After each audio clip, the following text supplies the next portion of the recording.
CHN Sports. Holy cow! Yes! Oh! Yes!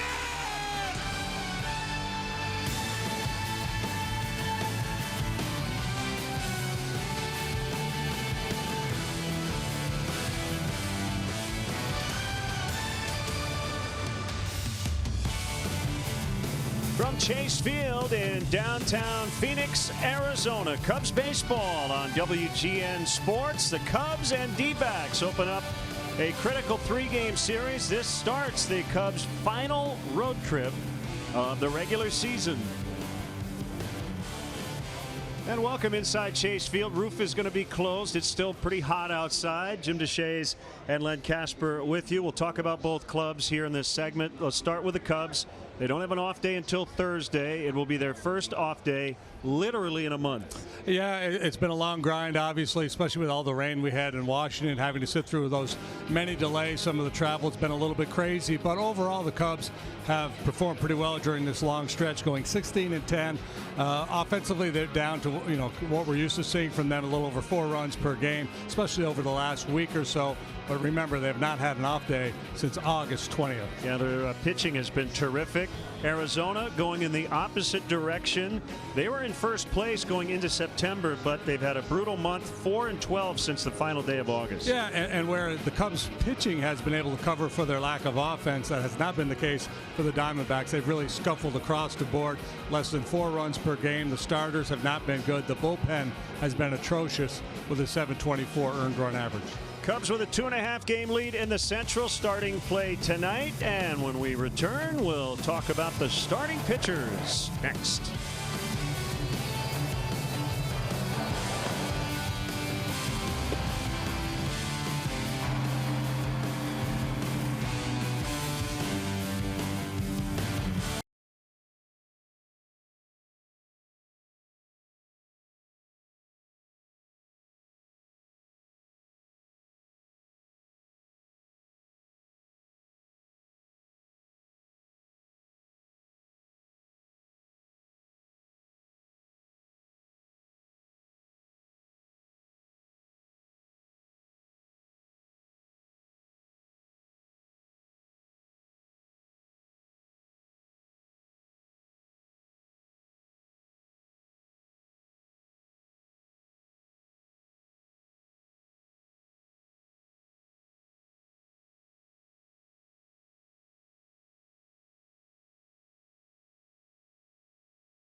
Budweiser. Join the team that enjoys responsibly. Budweiser reminds you to drink wiser. Ford, inviting you to visit your local Ford store or buyfordnow.com. Xfinity. Xfinity delivers the fastest internet with the best in-home Wi-Fi experience. Call, click, or visit an Xfinity store today. Lexus. Experience amazing. Blue Cross Blue Shield of Illinois. Choose Blue Cross and Blue Shield of Illinois, the card to carry through it all. And by Volkswagen. Visit your local Volkswagen dealer or VWDealer.com for the Volkswagen dealer near you. Welcome back to Chase Field. We expect a lot of Cub fans throughout this series, and let's dig into the pitching matchup. Kyle Hendricks has been a lot better since the All-Star break, and lately keeping the ball in the ballpark. Indeed he has. The Cub starters overall for the last month have been really good. Hendricks has been a big part of that. As you peruse the numbers, last 7 starts, he's 3-2 with a 2.57 earned run average, 5 strikeouts for every walk, and as Len mentioned, keeping the ball in the yard, just 1 home run allowed over those 7 starts. Left-hander Patrick Corbin, an all-star for the 2nd time in his career, and he's got swing and miss stuff. He does. He has a power slider down and into the right-handed hitters. He gets a bunch of strikeouts with that. He'll likely finish in the top 5, maybe top 3 in the National League in the Cy Young Award voting. Here in his home ballpark over his last 6 starts, he's got a 1.93 earned run average. So we've got a great pitching matchup, and this series also features 2 of the best first basemen in the major leagues, Paul Goldschmidt and Anthony Rizzo. Cubs and D-backs coming up next.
By Xfinity. Xfinity delivers the fastest internet with the best in-home Wi-Fi experience. Call, click, or visit an Xfinity store today.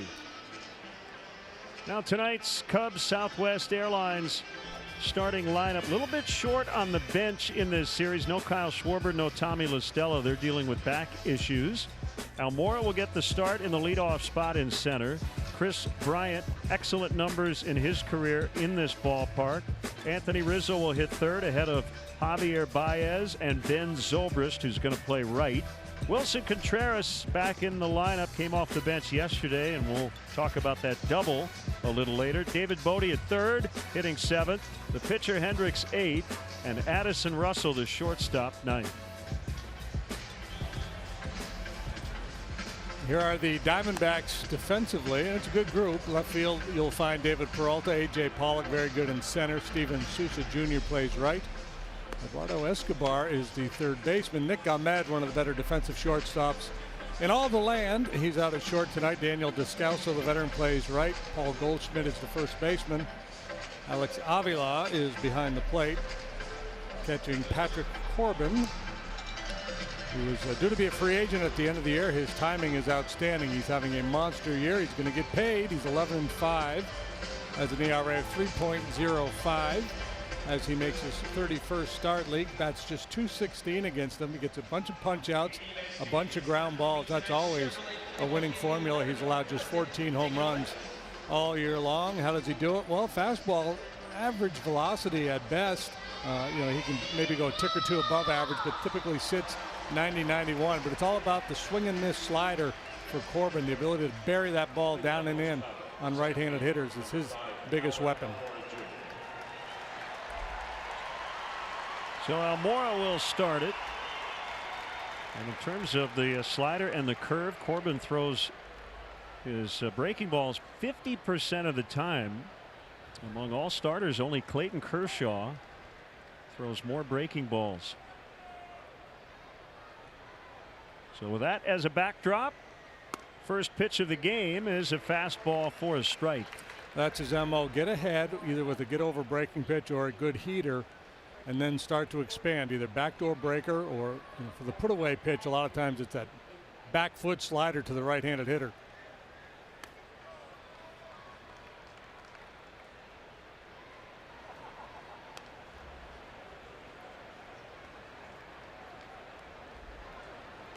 It's 104 degrees outside.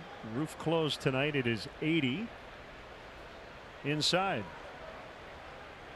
Swing and a miss. That's the curve. It's 71. Ted Barrett, the crew chief, is behind the plate. Jim Reynolds, Lance Barksdale, and Will Little are on the bases. Season series tied at 2 games apiece. That set was played at Wrigley Field in late July. Corbin pitched one of those ball games and was very good. How good? 7 innings, 6 hits, 1 run. He struck out 9, didn't walk anybody.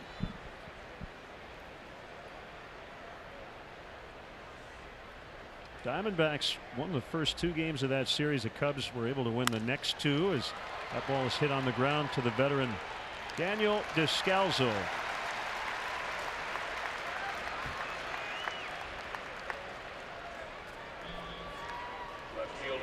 See where he ranks among the league leaders. Bunch of strikeouts, good for 3rd. Whip is 4th. 5th in innings, 6th in opponent average. He is 1st, for those of you who are into the advanced analytics, 1st in expected fielding independent pitching.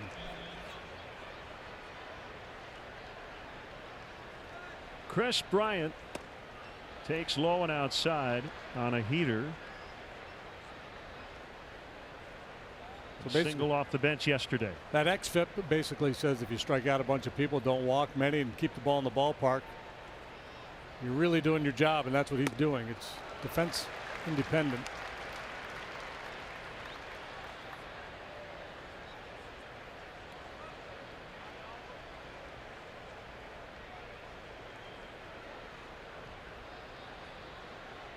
The Brewers have an 8-0 lead in the 7th against the Reds. Christian Yelich has hit for another cycle. So that's what, 2 in the last 3 weeks. Yeah, that makes it a bicycle. He's the 3rd player to do it twice in 1 season. And that list includes former Diamondback Aaron Hill. Off the outside corner.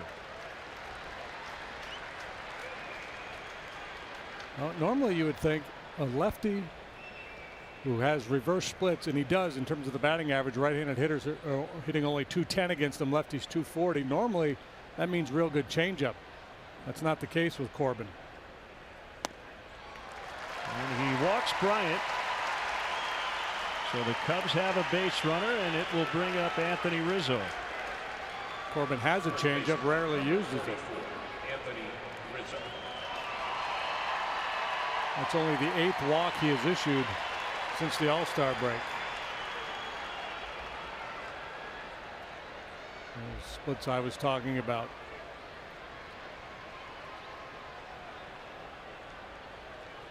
Riz was on base 3 times yesterday, but just 3 for his last 29. With the larger sample size, terrific since just before the All-Star break. And his season turned around. And his baseball card so consistent from year to year. The OPS for Anthony since 2014, 913, 899, 928, 899. Down a bit this year, but 843. Still well above average.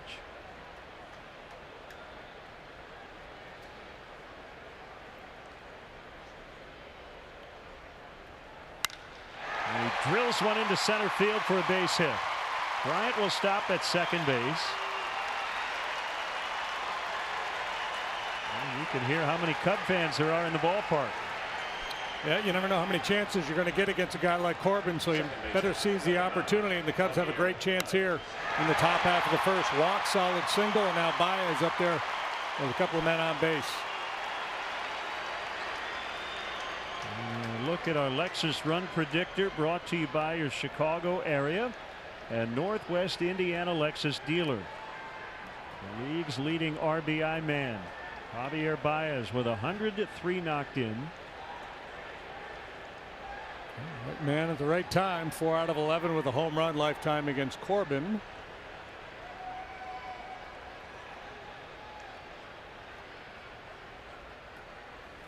And he swings at a pitch in the dirt.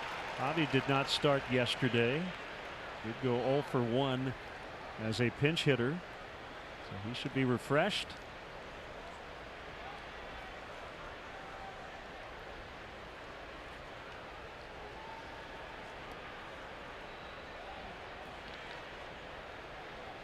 Diamondbacks are on the outside looking in after this terrible start to the month of September. They begin the night in 3rd place in the West, 4.5 games out. In 4th in the wild card race, 4 games back. And their schedule has been very difficult. They're in a stretch of playing a bunch of first place teams. Just came out of Houston. Just came out of Houston where they dropped 2 out of 3. Set your eyes on the wild card race. Brewers are in comfortable position. Torey Lovullo's group, not so much. Very strong defensive club. But that part of their team has not been very good lately. Their bullpen overall has the 2nd best ERA in the league behind the Cubs. They have not been good in the dirt. Yeah, they've been 1 and 2. And those really late in the season like this, when you're fighting for something and you let leads get away late, very demoralizing in the clubhouse, and that's what the Diamondbacks are trying to fight through right now. Archie Bradley has struggled. Boxberger, it's been real ugly for him.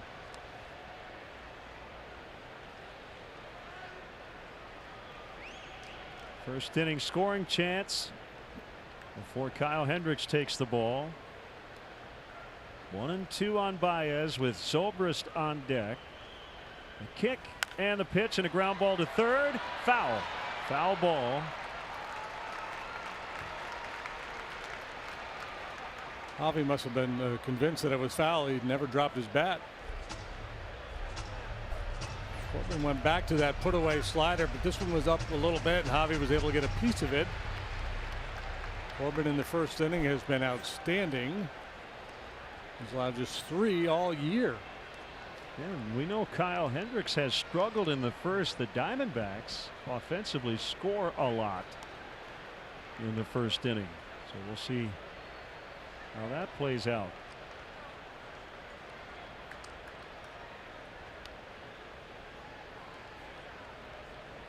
Another 1-2 try. 2 and 2. He's going to be cautious with that fastball. He kept it down and off the plate. He wants him to chase that slider down and in. That's where ultimately he will go, I would think. And the other thing he doesn't do often, but the elevated fastball up and in.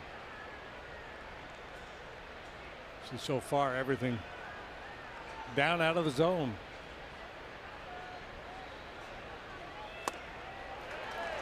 He's got a little more giddy up tonight. That one at 95. He's been constantly consistently 92, 93. He does have a changeup. He doesn't throw it very often.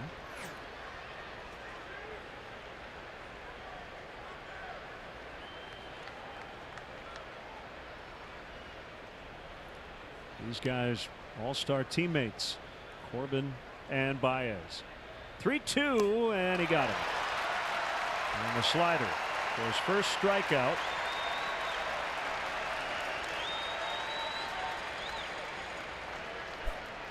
Right fielder, number 18, Ben Zobrist. Just so difficult to pick up the spin on that pitch. He throws it really hard. Hides the ball well. You get a late look.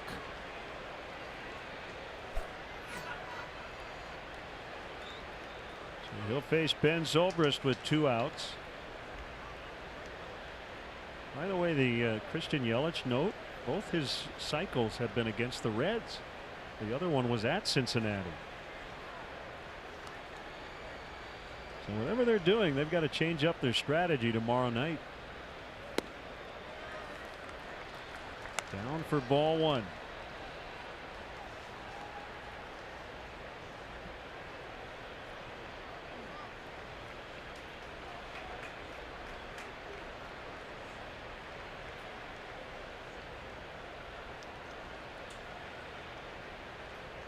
Corbin born in Clay, New York. It's his off-season home now, right here in Arizona, Scottsdale. That Clay's just outside of Syracuse. His dad is a big Yankee fan. I assume the Yankees would have interest in this talented left-hander in the free agent market.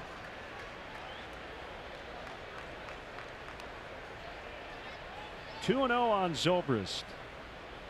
Here's the pitch. It's a strike.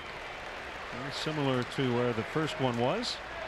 That high 3/4 arm slot, driving the ball down around the knees, presents tough angles for the hitter. And then when he comes off that low fastball with the slider breaking down and in, it's reminiscent of, well, you go back to guys like Guidry, Carlton, Randy Johnson. For remembering the big unit in a Diamondback uniform.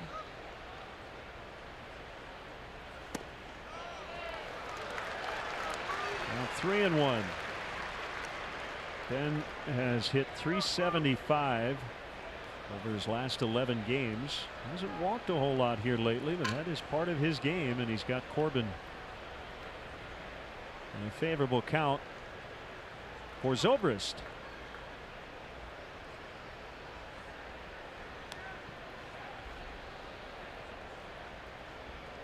The pitch hit right to Descalzo. He'll flip. Wow. Oh, close. Not sure why I didn't throw to it first, but Rizzo almost beat that little toss throw to Ahmed. The Cubs strand a couple. Anthony shaking his hand. Hopefully he's all right.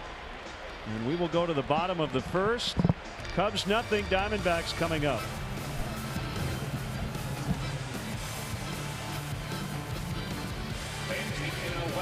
Los Angeles Dodgers will return here to Chase Field for a pregame series September 24th to 26th. This is the final home series.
League leading 46 triples, and this is a very good triples ballpark. Pollock, Escobar, the midseason acquisition from the Twins, and Peralta at the top.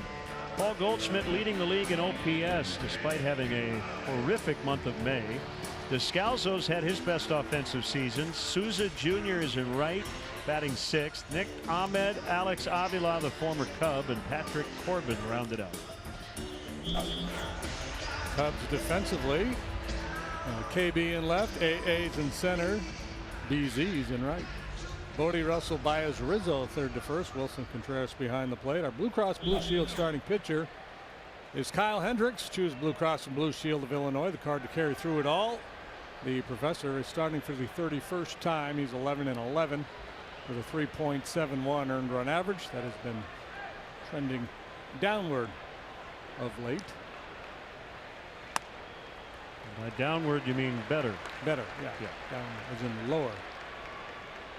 One strike. And A.J. Pollock, a free agent to be.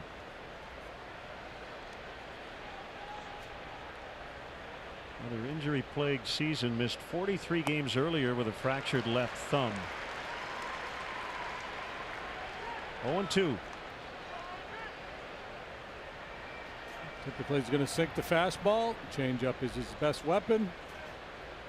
Curveball comes and goes. Some games he'll use it a decent amount. Other games he keeps it in his back pocket. It's his Cubs high 31st start. And the changeup just missed. Only Zach Greinke has gotten more borderline strike calls this season than Kyle.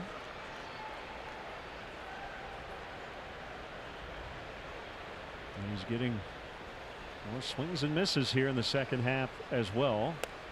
Got him way out in front of a changeup. Yeah, a consistent touch with the changeup I think has been the real key, and that's why he's getting much more swing and miss in his starts here in the second half. Strikeout rate up significantly for Kyle. He never cratered, you know, when he's going through a stretch of bad starts. He just kept doing his work, said it'll be there, it'll come, getting close. Eduardo Escobar, acquired from the Twins on July 27th, the same day Jake Lamb went on the DL with a left shoulder bruise. That looked pretty good. Didn't get it. He's a switch hitter. Career highs in homers and RBIs.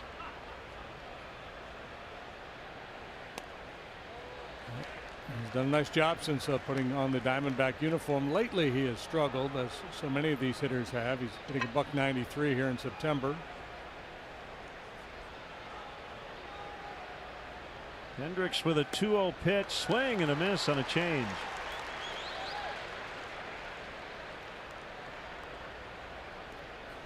A change will bring it to your knees.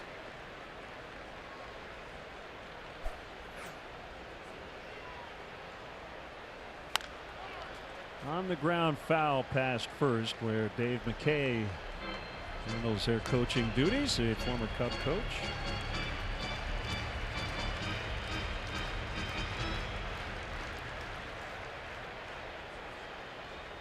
Coaches don't get enough credit. They don't really get any sort of formal accolades. In the air, pretty deep left, but Chris Bryant will make the catch. But if there were a Hall of Fame for a coach, Dave McKay would be a really intriguing candidate. He's been doing this for a long time. And most of his career spent on Tony La Russa's staffs. Nothing else, we should give him a certificate, a plaque of something. Long and meritorious service.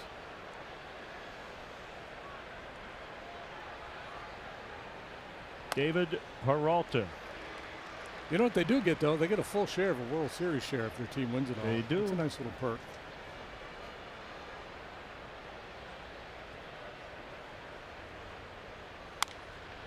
Peralta on Sunday in Houston, and the Diamondbacks loss, had 2 hits, including his 28th home run. He leads the National League with a .328 average against right-handers. The dude can hit. Yeah, he I know the other day he leads Major League Baseball in hard hit rate or something to that effect. Does that a lot. Ball hit hard, but it'll be played by Russell. And Hendricks goes 1-2-3 in the opening innings. Scoreless from the desert.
IDOT reminding you safe driving habits really are a matter of life or death. Learn more at lifeordeathillinois.com. This was the last game between these two teams. David Bodie game tying home run off Brad Boxberger. Next batter Anthony Rizzo, game winner on July 26th. Cubs win 7-6. Boxberger recently taken out of the closer's role. Yeah, his ERA since that game sitting right at 9. But he's not the only one. A number of their bullpen guys have really struggled. Wilson Contreras did not start yesterday. Came off the bench and hit a ball he thought was going to leave the yard. It did not. It ended up being a double. He stared at it, kind of admired it. Did not hustle out of the box. After the game, his manager publicly very critical. And Wilson met the media and said, "Yep, I should have run harder." He apologized for it. We move on. Curve strike. And it's 2-2. It certainly was un-Wilson-like because he plays this game. He plays hard, but he's got some hour. flair to his game, and that's what that's all about. And it's kind of fun at times, but that was a little excessive, especially given the stakes of what's going on. I think he does. He plays the game very hard. A little flash to his game. Again, there's a number of guys that do that. It's part of the modern game. Corbin with a 3-2 hit hard, diving stop to Scalzo. What a play. That ball is ticketed for center field. And Scalzo with a diving stop and a good throw. Yeah, you see where he's positioned. The Diamondbacks actually lead Major League Baseball in runs saved by the shift, and Scalzo well positioned to handle that hot smash off the bat of Contreras.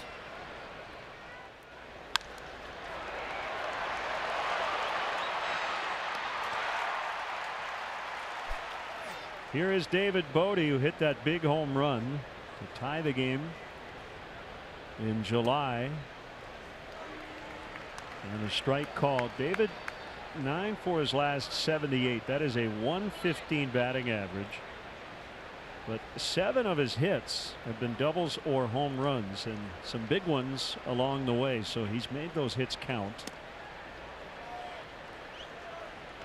He kind of mirrors an offense that collectively hasn't done much here lately. The pitching staff going in allowing 15 runs over the last 7 games, but the offense has only scored 15. Yeah, so depending on your point of view, they've managed to play winning baseball. They're 4-3 in that stretch of games despite only scoring 15. But you could also argue, man, they've only given up 15. They should be 6-1. But they are what they are. This club has brother-in-lawed pretty well this year. Earlier in the year when the starting pitching wasn't doing very well, the bullpen was outstanding and the bats were good enough. Of late, the batters, the hitters have been down for sure, but the starting has been outstanding, and the bullpen has been solid, especially given the injuries and everything else they've had to contend with.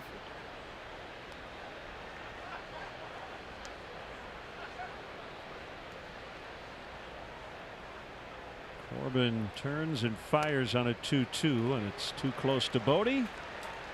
3-2. You get the sense watching Corbin pitch that he's not really pitching to contact. He's all about trying to punch you out. Racked up 230 of them this year.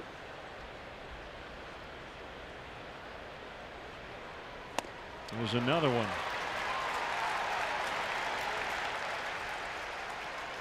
Everybody in. The Cubs need everyone's support during these final games of the regular season. Tickets are still available for the final week.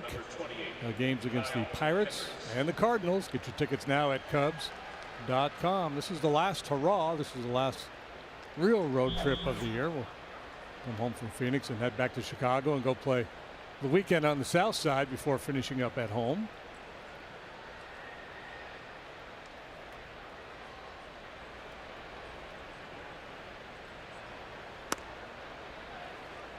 Ball one on Hendricks.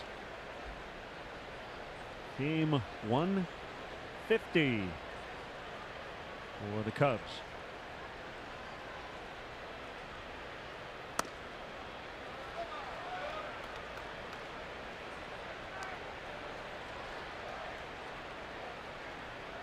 Looks like a decent crowd tonight. And we see a lot of Cubs blue, and we've heard a lot of Cubs fans popped up off the end of the bat. Goldschmidt in foul territory, and Corbin works a 1-2-3 second. Scoreless early from AZ.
Check out the WGN Sports Game Zone. Connect to all the up-to-the-minute stats and information while you watch at home. Game Zone is sponsored by The Great Escape.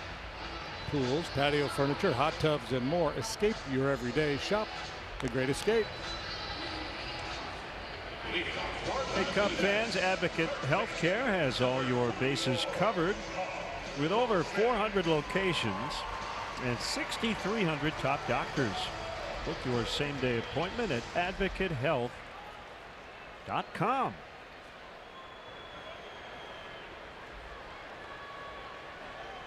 Paul Goldschmidt turned 31 a week ago today, and he takes a strike, an all-star for the 6th consecutive season. He's definitely trending towards the Hall of Fame. Yep. He's batting .352 here in the month of September. Had that real rough stretch earlier in the year, and all the buzz was that Goldschmidt can't catch up to a good fastball anymore. Well, he's proven that not to be the case. He and Baez ranked 2nd and 3rd in the league in wins above replacement. He will get some MVP votes. And Lorenzo Cain, who leads, will get a few, but probably less than the rest of the group on that page. And when I say MVP votes, I don't mean necessarily Goldschmidt will get a bunch of first place votes, but I believe voters have a top 10, right? I'm not sure. I think it depends on the award. Some they have 10 to choose from, some it's 5. Like 10th place vote. Yeah, that sounds right. Strike 3 called, and he's out.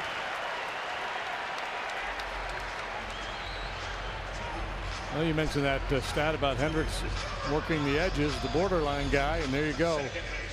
Bottom of the knees, right on the edge. Perfect pitch.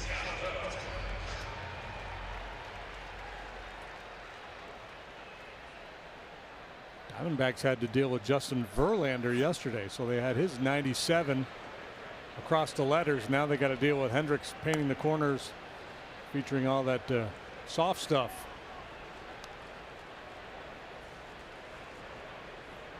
Descalzo grabbing some more playing time against righties from Ketel Marte. Playing one on him. 9th season in the big leagues. Career best OPS, career high in homers and RBIs.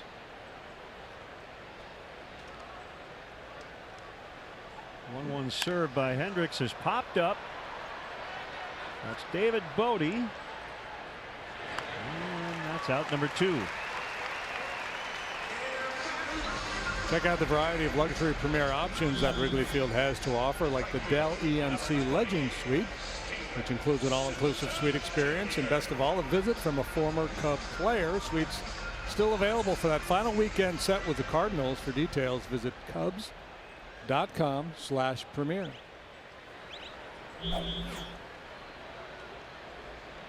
Steven Souza Jr.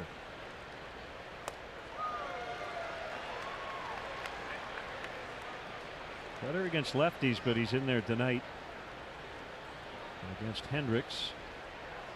2 DL stints this year due to a pectoral injury.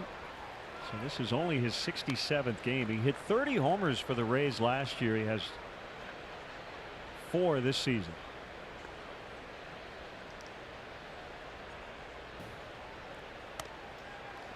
Yeah, injuries no doubt impacting his season. I'm sure he came out here thinking, wow, I'm going to go out to Arizona, the desert. Ball really jumps there. I'll put up some really big numbers. Just has not panned out for him. Maybe next year. Went after the high fastball, could not get it. 6 up, 6 down for Kyle with 3 strikeouts along the way.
Time for the Subway 3rd inning triple play promotion. Text Subway to 97999 right now, and the 300th texter wins a $30 gift card to a Subway restaurant in the Chicagoland area. Subway, so much sandwich.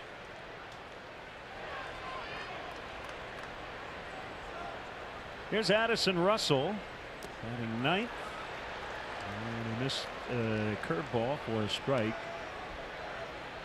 Walk in the Cubs' lone run yesterday, but a rare 2-error inning as well. Only the 3rd career 2-error game for Russell.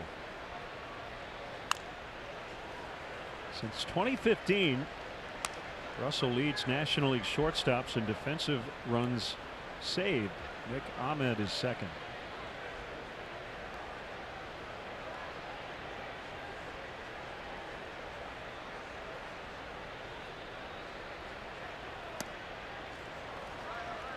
One and two. Yeah, Ahmed has always been a top defender, as has Russell been. Ahmed's starting to add some power. He's at 16 home runs this year. It's been lacking for Addy. He hasn't been driving the ball much at all this year.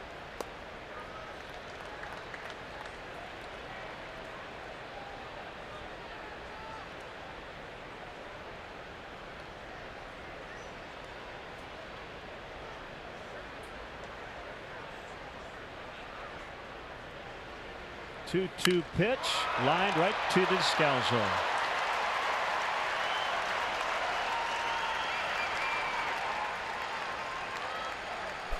Some hard outs of Cubs bats here. Yeah, that's unfortunate. Good swing, good solid contact, just doesn't get the result. Leaves you talking to yourself.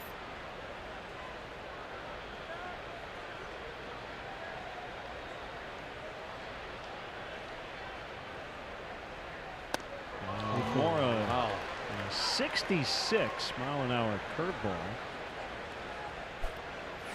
Think about pulling the string.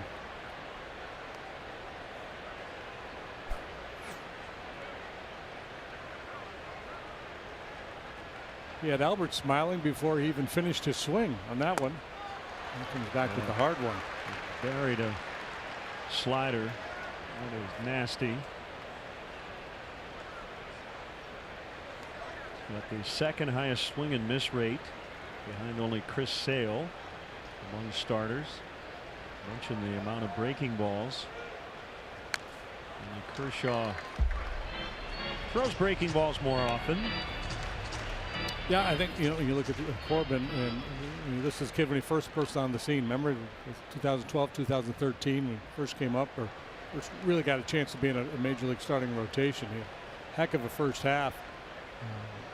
A year later, he was on the disabled list, had surgery, so you knew it was in there. Came back, pitched pretty well last year. He was traded in some four-seam fastballs for some sinkers, and again, really kind of fully committing to that slider. Only Chacin of the Brewers throws it more often than Corbin does. So the slider mixed in with the slow curveball, and now sinker. So it's a lot of swing and miss, and a lot of ground ball. It doesn't give up much slugging, and that really pays off in this ballpark. A rope to center. Called in by Pollock. On Tuesday, September 25th, Cubs play the Pirates. First pitch 7:05, and up to the first 10,000 early arriving adults 21 and over will take home a Cubs drawstring hat presented by Rum Chata. Tickets still available, Cubs.com. Okay, how about a little blooper over Goldschmidt's head into right.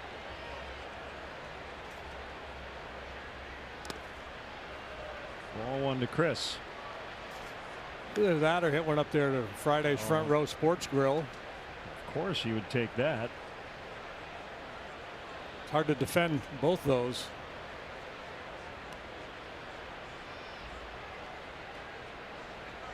Career .386 in this ballpark.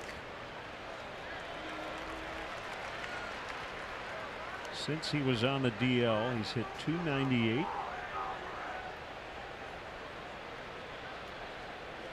With a lot of on base, not as much slug since he returned.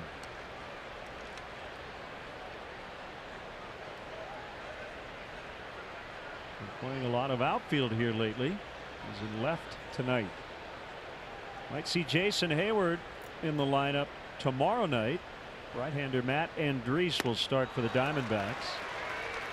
Jason activated yesterday. We have not seen him get into a game yet. But tonight is a possibility because of the unavailability of both Kyle Schwarber and Tommy La Stella.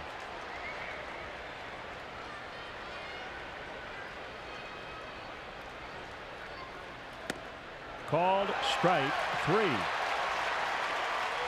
Two starting pitchers on their game early. 0-0.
Out the Cubs blog at WGNTV.com, presented by Nationwide's Jeff Vukovich. Go to jeffvuk.com or follow him on social media. Nationwide is on your side.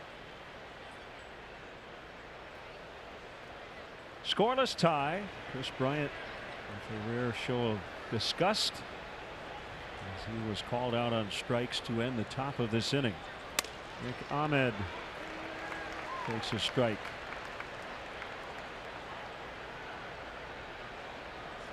Yeah, that pitch appeared to be off the plate a little bit.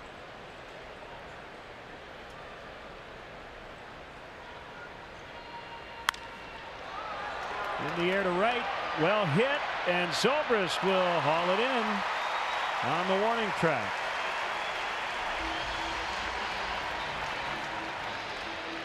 Talked about Ahmed's power game, 16 home runs this year, most he's ever hit. He drives this ball pretty well to the opposite field and forces Zobrist to retreat.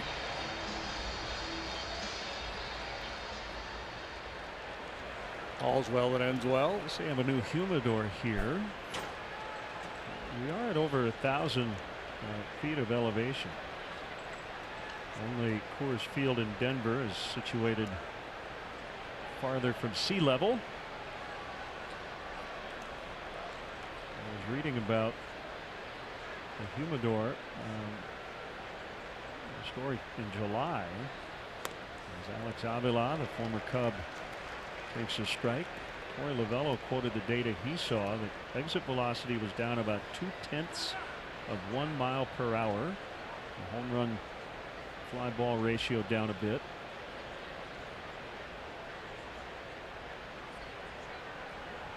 I'm not saying pre-humidor that the Ahmed ball would be a home run, but maybe Zobrist would have been leaning against the chain link fence to make the catch. What was the 0.2 of a mile per hour on the exit velocity? Down. Doesn't seem like a lot, does it? It's something. Yeah. And when you factor in the coefficient of restitution, the bounce on the bat, the angle of the laminar flow and the Magnus force, not to mention the rotation of the Earth on its axis.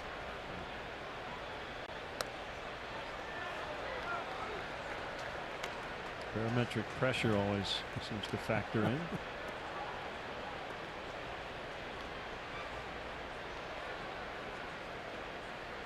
So now that we have that sorted out, 1-2 the count. Not to mention the polar vortex. Be here before you know it. Swing and a miss, strike three. Let's step aside, gather our thoughts, and see what's coming up on WGN.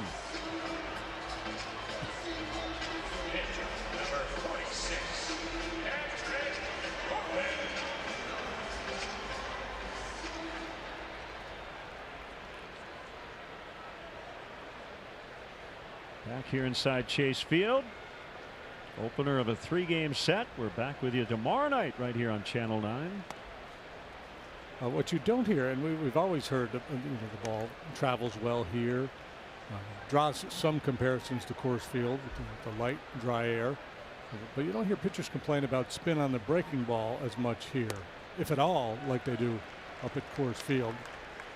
So that's, Coors is the most extreme baseball playing environment in the game. This one's not quite as bad or good, depending on your point of view. 1-2 on Corbin. He can hit.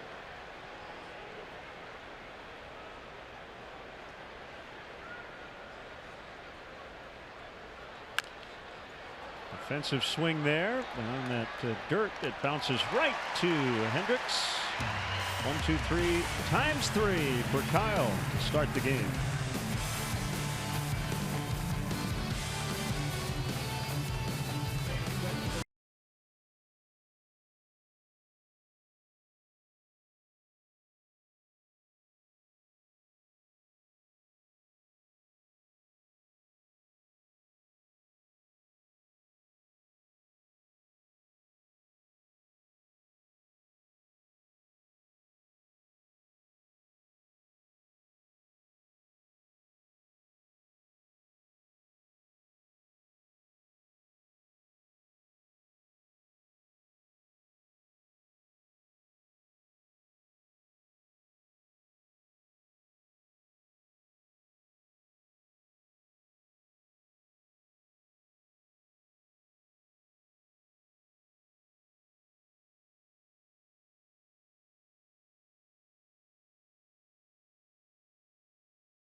Is brought to you by Wendy's 4 for $4, now with more choices than ever at participating locations for a limited time.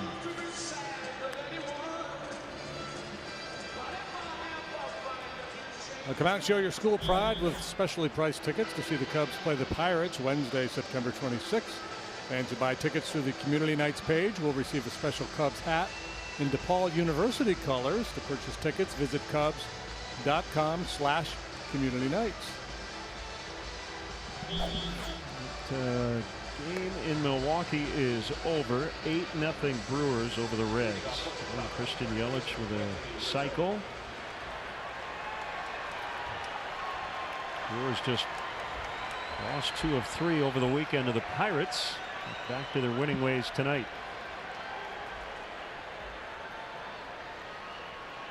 Cardinals in a tussle in Atlanta. 6-5 they lead in the 8th. Brewers got another good one from Wade Miley tonight. He went 5 scoreless. Cardinals just actually added to their lead. Harrison Bader with a 3-run homer. It's 9-5. The Redbirds in the 8th. A different year, folks would be talking about Harrison Bader as the Rookie of the Year in the National League, but it's pretty much a 2-man race. I have a question for you. after an 0-1 to Rizzo coming up.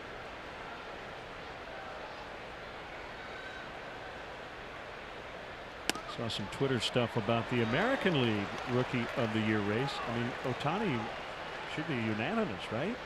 I don't know. I haven't dug in on the American League. I'm kind of a National League snob. I don't pay close attention to the junior circuit. The historic nature of his season, I think it's a no-brainer personally, as Rizzo strikes out. I have seen that posited by other folks, so based on their assessment and yours, I will accept your position. Okay. Second baseman. Who would be the other candidates? Oh, the Yankee guys, right? Yeah. Andujar and Gleyber Torres, maybe. Although I think he's dropped off some. Yes. Yeah, those two guys definitely. Andujar has 24 home runs, hitting .298 with an .851 OPS. Gleyber Torres 23 home runs. Andujar also has 40 doubles, but I mean, you can make a case if Ohtani was great at one and just so-so at the other. He's been terrific. Yeah, when the injuries have derailed him a little bit, but when he's performed, it's been it's historic what he's done. So he's got my vote.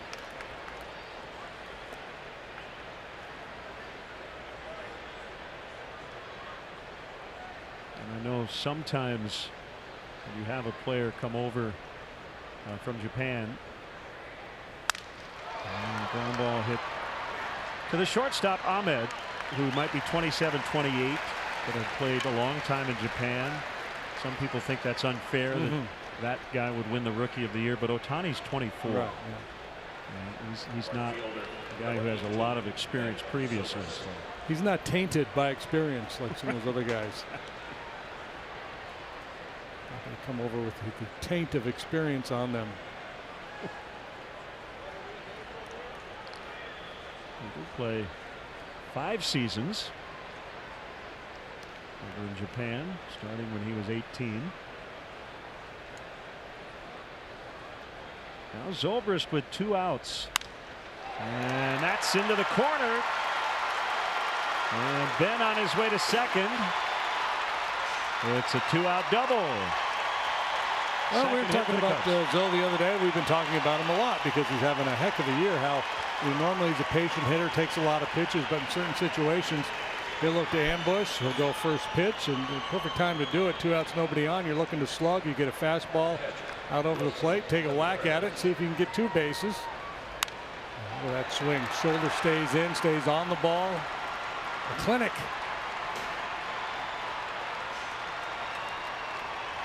His wife was on the Today Show today. Oh, she was? Yeah. I did see he tweeted she was on television. Yeah, I didn't know it. I would have watched, but I saw something on Twitter after the fact. Fantastic.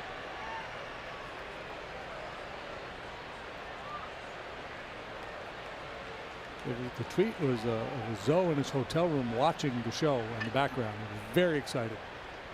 He had to get up early for that. Outside on Contreras. Wilson 2 days ago rolled one into right for an RBI single in the Cubs' 1-0 win over the Reds. It was in the 8th inning on Saturday. Check that. It was in the 6th inning on Saturday.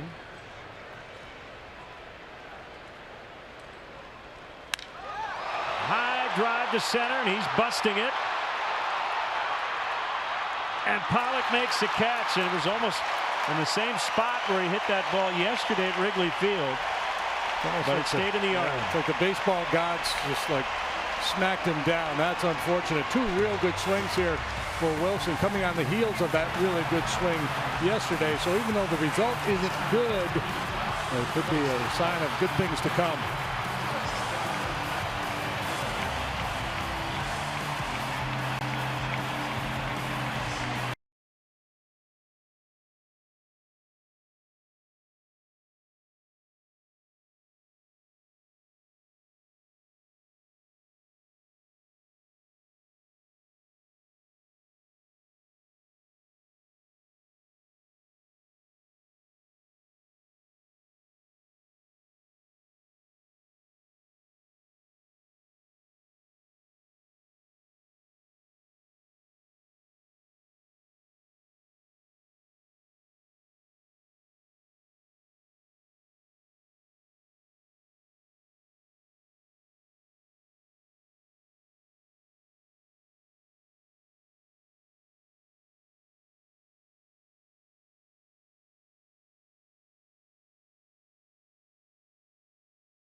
This is brought to you by Toyota. Let's go places.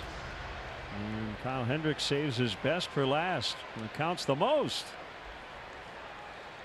2.62 September ERA.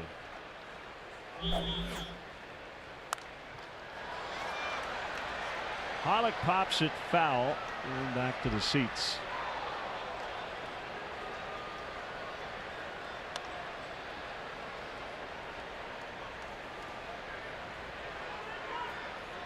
Remember what I said yesterday about Billy Hamilton? He's really fast. Well, he is, but the ball Contreras hit, Hamilton came up short. If the wall at Wrigley were like the wall here, I think Hamilton would have caught that ball fairly easily, like Pollock did. Blistered to center and caught that ball, handcuffed Albert.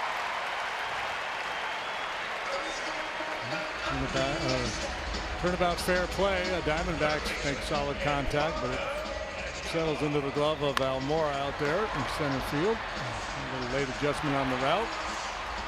Didn't get high style points, but he got the job done. Plus, Pollock plays a much deeper center field than Hamilton does. Somewhat understandable in this big yard. It's a 413 to the deepest part. Left and right center, just beyond straightaway center field. Has some funky angles in the corners. That's creates some weird kicks. Spacious outfield, and that's why all the triples. That's your second single off your first album, Funky Angles, right? Funky Angles. A ball and a strike on Escobar. Some of those funky angles.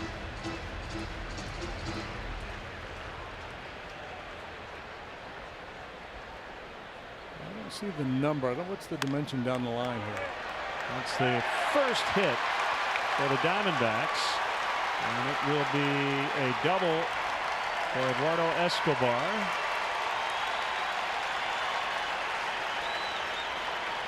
Yeah, where matters. This one not really well struck, but well placed by Escobar. He's out in front of it, but that long swing stays in the zone, allows him to get the barrel on the baseball.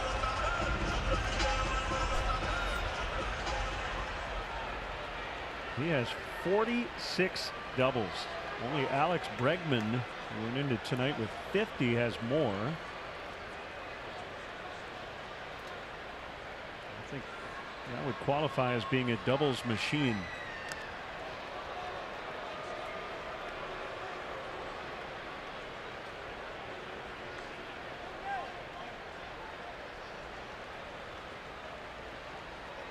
I believe Tris Speaker is the all-time leader in doubles. Craig Biggio's at the top of that list.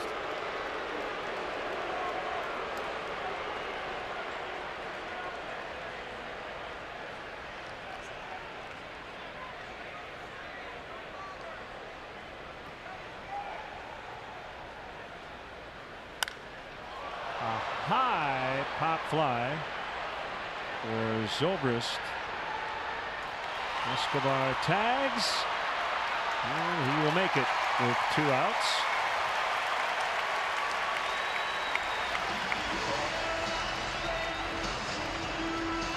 Cubs fans, show your team pride with Cubs checking and an official Cubs MasterCard debit card, only available at your local Wintrust Community Bank. Go to wintrust.com/Cubs to learn more. Member FDIC. Tris Speaker with 792 career doubles, the all-time leader. Rose, Musial, Cobb, Biggio round out the top 5. Our buddy Luis Gonzalez, who stopped by to say hi before the game, ranks 18th with 596. It was a who's who in the Cubs clubhouse today. David Ross, Mark Grace. Gracie hit a lot of doubles. Bob Brenly. Yeah, he did.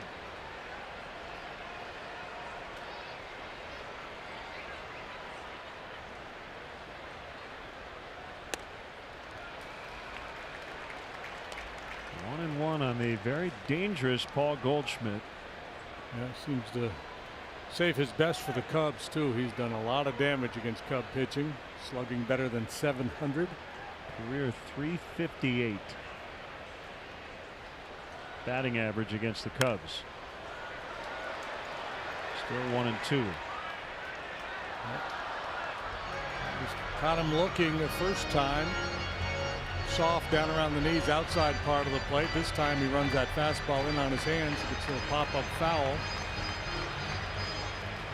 The thing about Hendricks, he's not one-dimensional, even though he's not a power guy. He's not afraid to pitch inside. He's not afraid to elevate his fastball. That's what the scouting report says. If that's what the situation dictates, he can execute the pitch.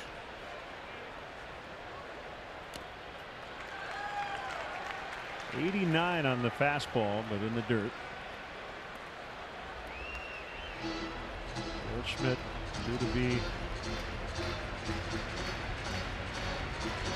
a free agent after next season. They have a team option, which they will certainly exercise. $14.5 million. That's a great bargain. He's making just over $11 million this season.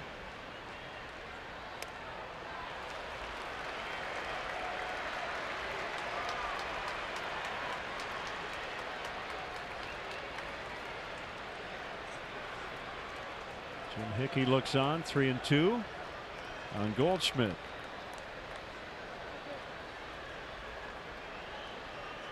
Hendricks deciding how aggressive he wants to be, and Goldschmidt doing the same. Is he going to challenge me here?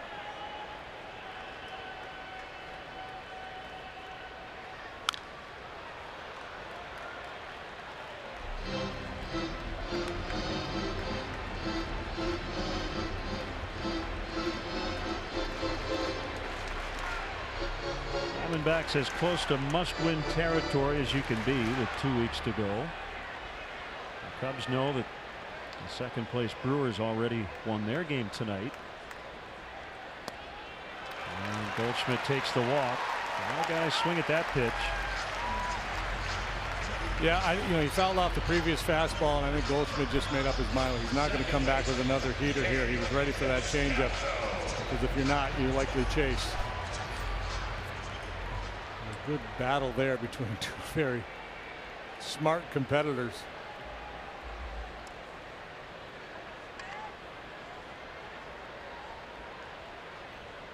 Now Descalso, terrific defensive play earlier. 0 for 1. First and third, 2 outs, swing and a miss.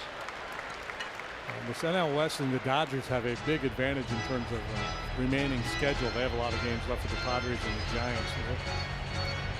The composite record of their opponents the rest of the way is -19, and 19 games below 500. The Diamondbacks and the Rockies both 124, and the other one's 26 above 500. 0-2. Dodgers a half game behind the Rocks and have a 2-0 lead over Colorado as they head to the third inning. Big series starting in Los Angeles.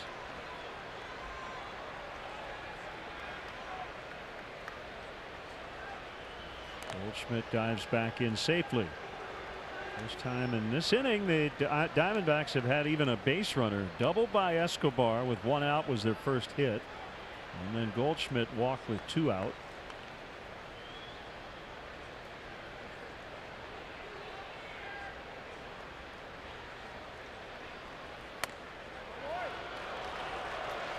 You can tell by the way he took that pitch that he was geared for a changeup. When the hands went forward, it was really late. That's where Kyle's at his best, right? He gets guys in between. Yeah, like he was kind of ready to make that emergency hack on the fastball if the ball was in the zone. Driven in the air to center, sending out Mora back. He's at the track and puts it away. So each team ending their half of the fourth with a deep fly out to center.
Scoreless Thursday, September 27th. The Pirates are in town. Fans who buy tickets through the Community Nights page will receive a special Cubs hat in Loyola University Chicago colors.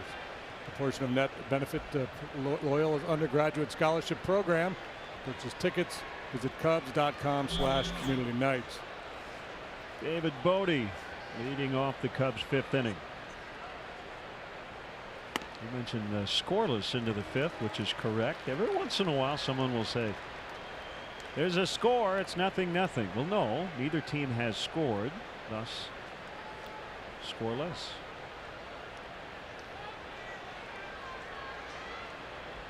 If a tree falls in the woods.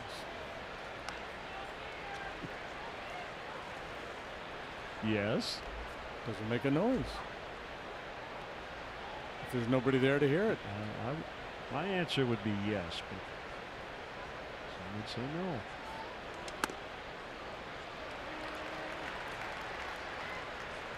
One and two the count.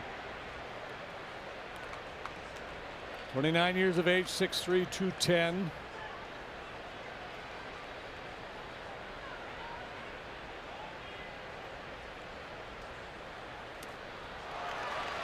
David struck out twice, number 5 for Corbin. And the Cubs' upcoming schedule is brought to you by Ram Trucks, built to serve. Right back here on WGN tomorrow night. We'll hit the air at 8:30. Another night game Wednesday, off on Thursday. And then what should be a fun weekend against the White Sox.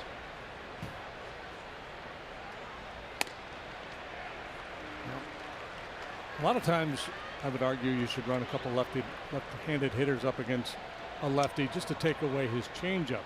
Again, that's not the case with Corbin. He doesn't throw his changeup very much.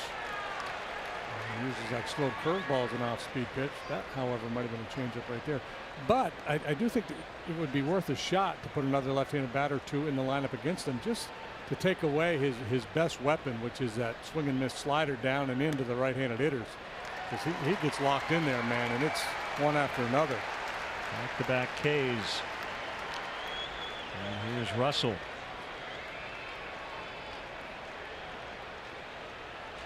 Shortstop, Addison Russell.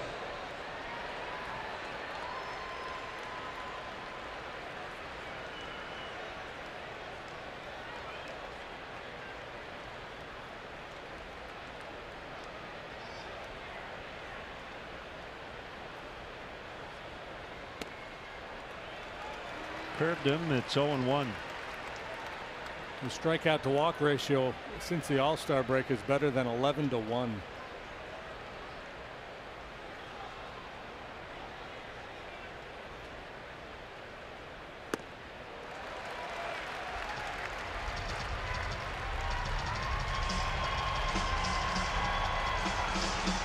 Harper, Machado probably be the most sought after free agents this winter.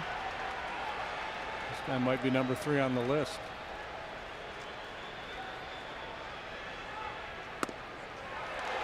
That's it. He works quickly through the Cubs in the 5th.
Xfinity.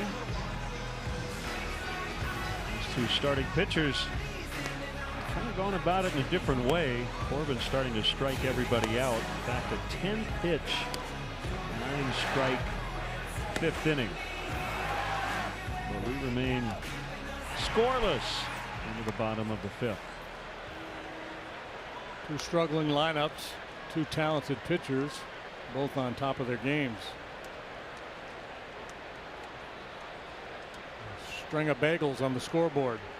This is Steven Souza. Could have been. 1-1 the count on him. He fanned in the second.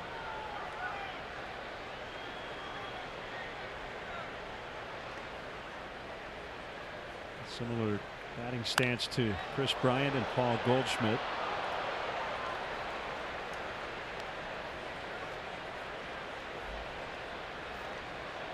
So 11 strikeouts combined. Just 2 walks, 3 hits. He went on the change. And Kyle gets his 5th.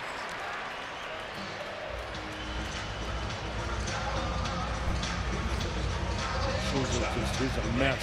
3 out of his last 37. Did he go? Yep. Absolutely did.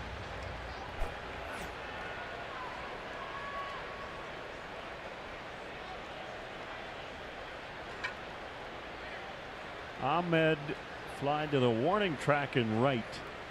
His first time up. Inside for ball 1.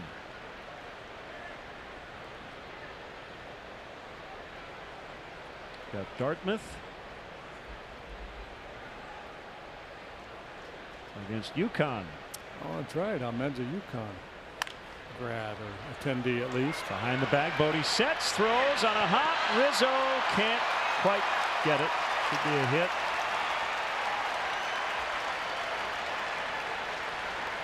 For Ahmed.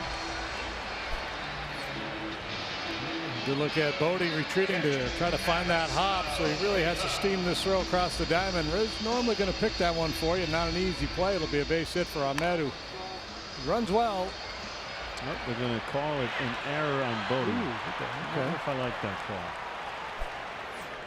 But it caused me to make an adjustment in my scorecard. I think Ahmed's agent will be on the phone.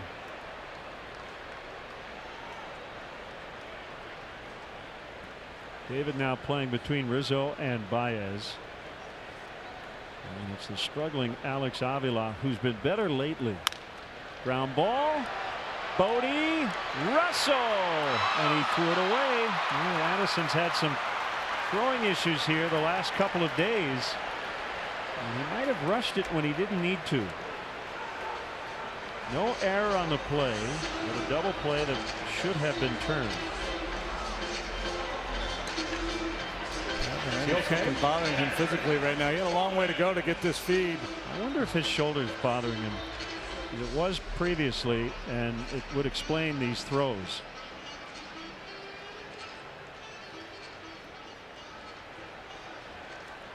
Something's not quite right.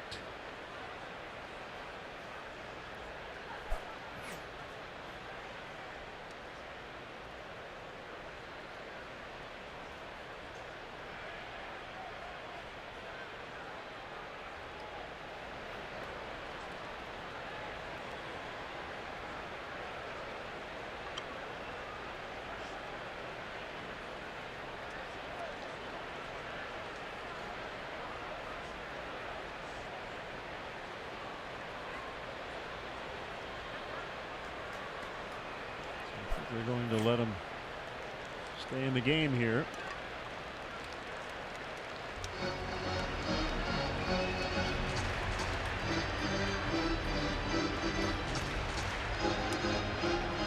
Runner at first, 2 outs, and the batter is the pitcher Corbin.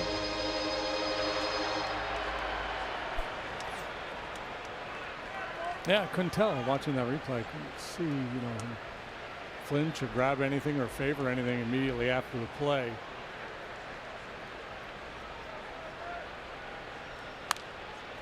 Fouled off by Corbin.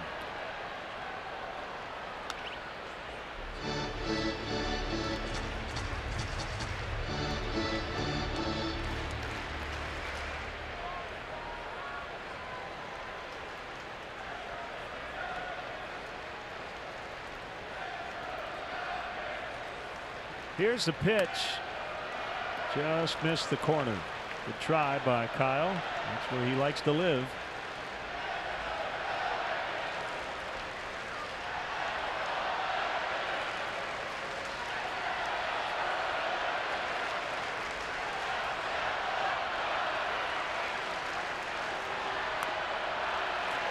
One and two.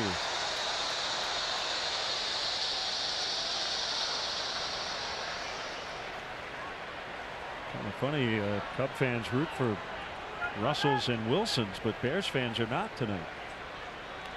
They are not. He struck him out.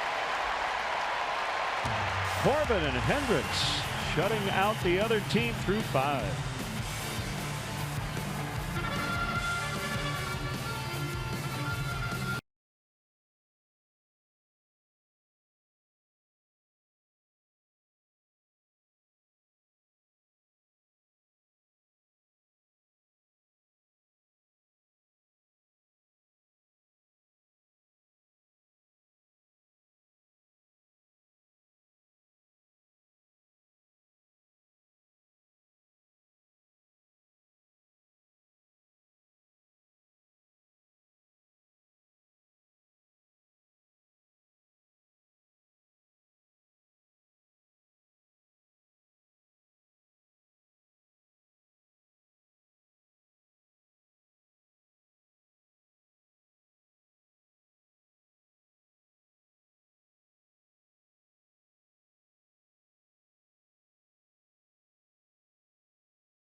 By Meyer. True Chicago fans.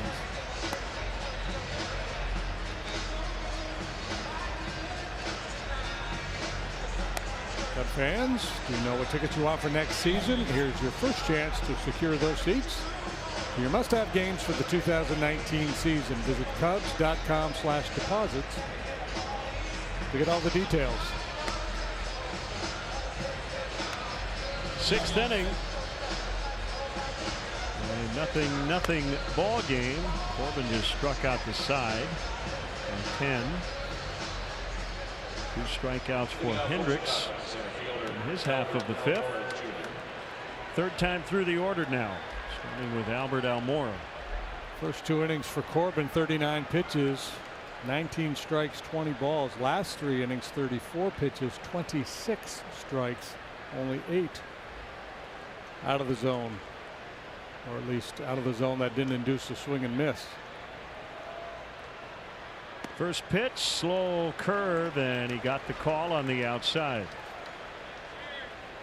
A good early sequence pitch for Corbin tonight.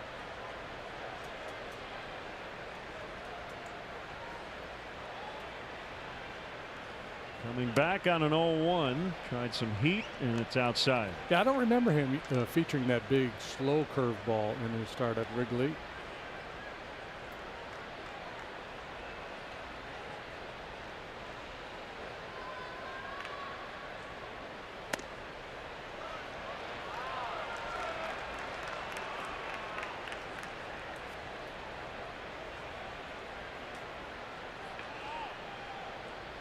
Second-round pick of the Angels, 2009, traded here, 2010. Major League debut in 2012. A deal involving Dan Herron. I think is now in their front office, right? One of their numbers guys. Kind of like a pitching guru guy, I think. Right.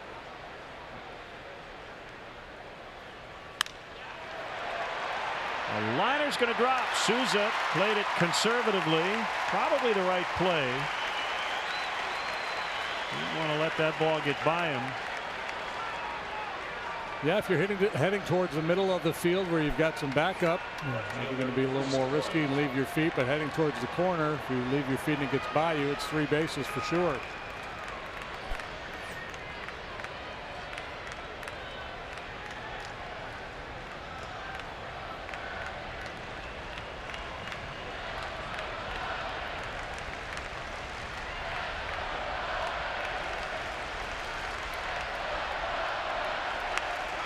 Bryant the batter, a man on, nobody out.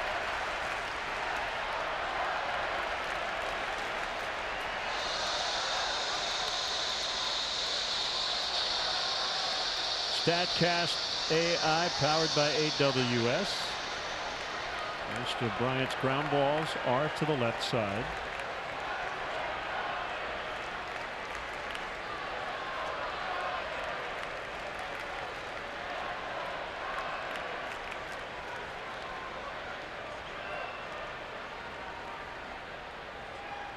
Corbin fire over.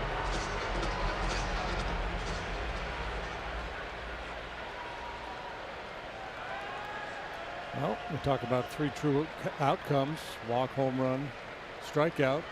KB has walked and punched out this evening.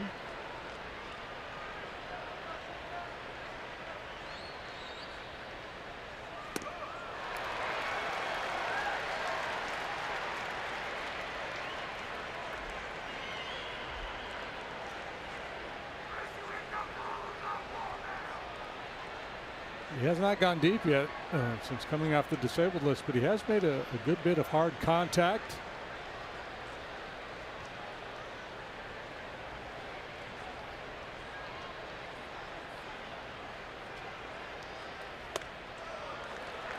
A little high, 2 balls and a strike.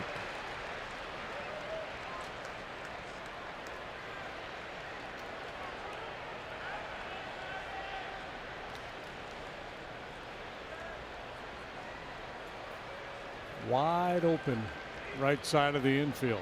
Goldschmidt holding Almora and the shift on.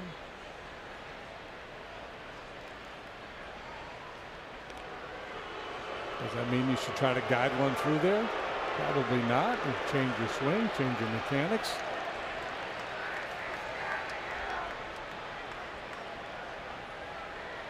Great hitters will tell you it's just not that easy to place a baseball that's coming at you with movement at 90+ miles per hour. Yeah, I'm just going to hit that over here.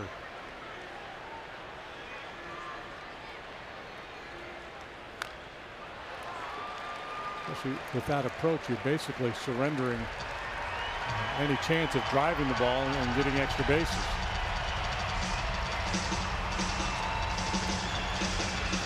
Shift is supposed to take away the stuff you do best.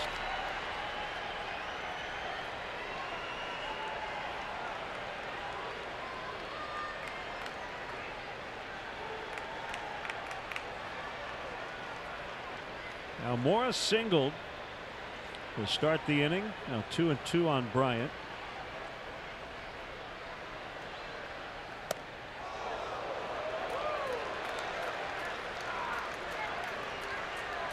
Yeah, if you look at a heat map for Patrick Corbin, which would indicate where he throws his fastball, you do see some up and in on right-handed batters. That hasn't been in play very much here tonight. He's been mostly down.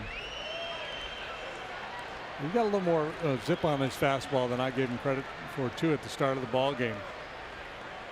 I see 95 today and consistently 93. Almora not running, and Bryant gets a piece. And we'll try it again.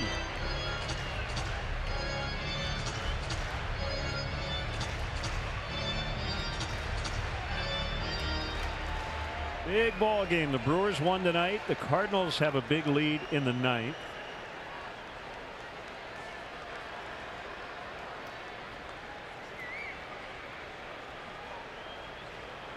And right now you feel really good about your chances of beating the Diamondbacks late.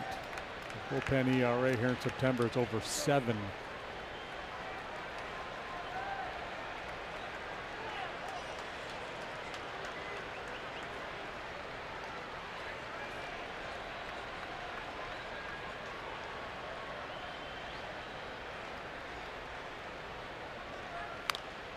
Another foul as this battle continues.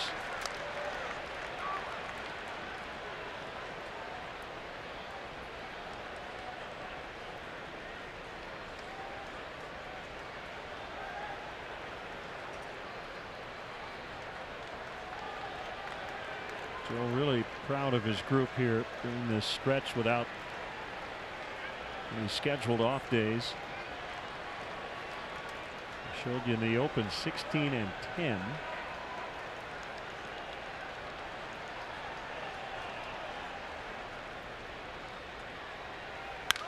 Base hit the other way. Almora will make the turn, and the Cubs have runners at the corners with nobody out. And Anthony Rizzo coming up. Well, what great work by Bryant. My goodness, what a good at bat.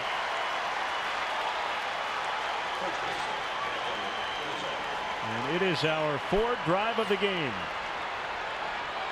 Lengthy battle, finally gets a pitch out over the plate a little bit, mid-thigh.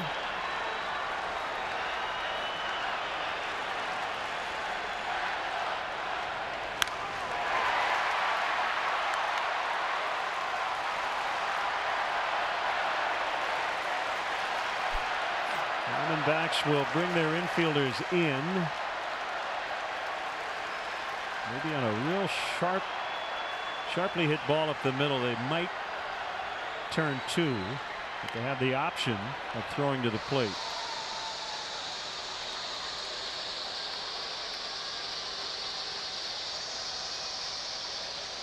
One strike on Rizzo.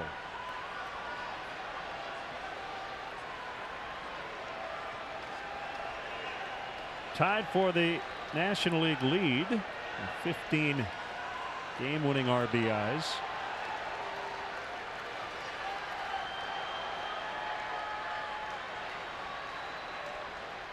Corbin's 0-1. There's the ground ball. They'll get 1. That'll be it. No! They called him out at first. Sure looked like Rizzo beat it. Jim Reynolds called him out. Yeah, I think they're going to take a look at this one. It looked like he beat it. At any rate, it is 1-0 Cubs.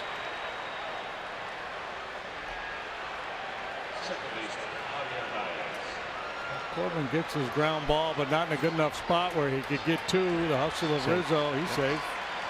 So he will get an RBI out of it. And Reynolds will get a mulligan.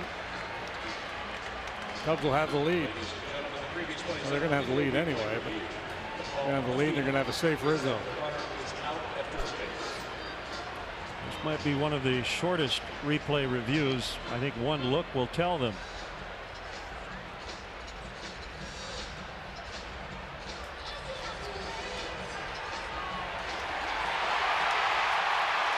And we just showed the replay on the center field scoreboard. And Wrigley West erupts.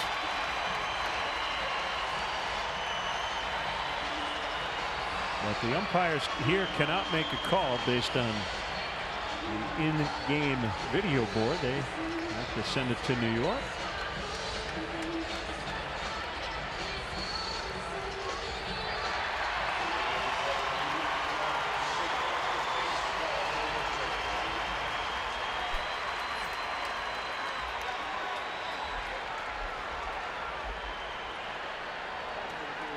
You can see the crowd's reaction when they showed that video on the big board. Time now to see who's got momentum, brought to you by First Midwest Bank.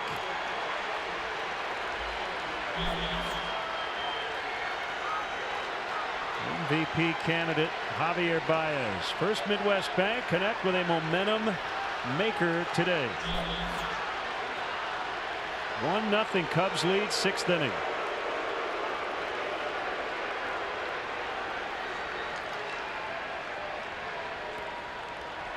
It is a final in Atlanta. The Cardinals beat the Braves 11-6.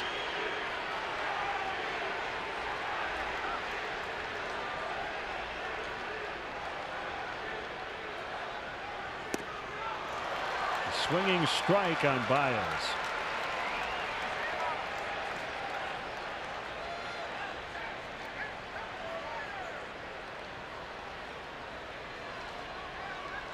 Archie Bradley up in the Diamondbacks pen.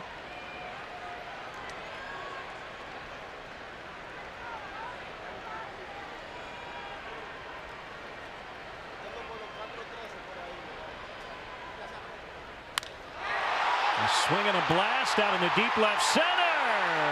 Gone. 2-run homer. 3-0. Baez with number 32, RBIs 104 and 105.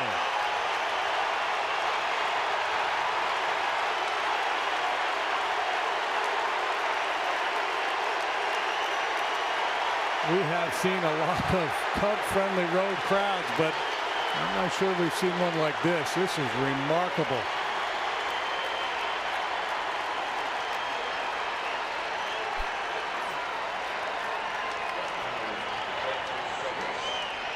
Down through the big long finish, and he knew it as soon as he hit it. Into a sea of blue.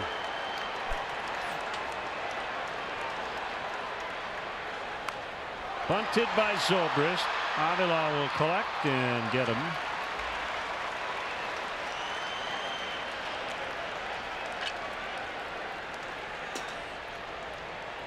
How about we take a look at the Southwest Airlines? How far did it fly? And the distance of the Javi Baez home run is, we're calculating, 420 feet. Enter now WGNTV.com/contest for a chance to win round trip travel for two on Southwest Airlines in the United States and Puerto Rico.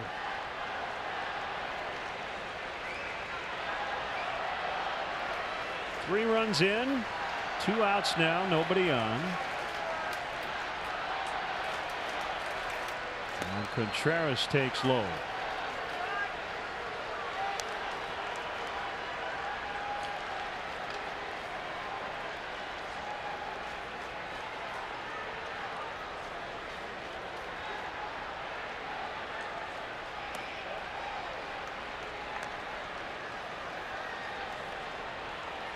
Two balls, no strikes.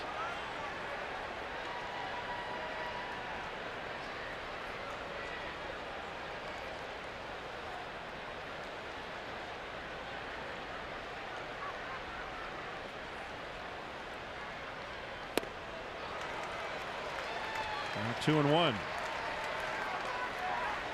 Now it's Silvino Bracho up for the D-backs.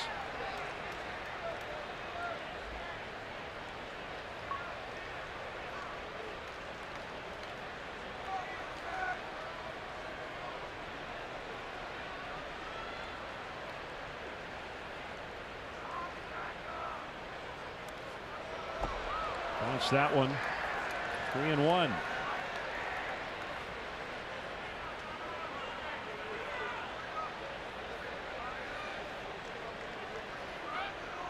Diamondbacks have lost 12 of their last 16. First place this season for 125 days. But their elimination number is down to 9 in both the division race and the wild card. And chances are dwindling. Corbin will get Contreras, but the Cubs put up a 3-spot. Rizzo with the RBI fielder's choice, and then a 2-run blast by Baez. 3-0.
Cubs baseball is brought to you by Budweiser. Join the team that enjoys responsibly. Budweiser reminds you to drink wiser.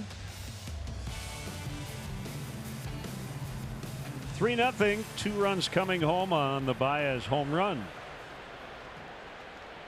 Third time through for Hendricks. Hoping it goes better than it did for Corbin.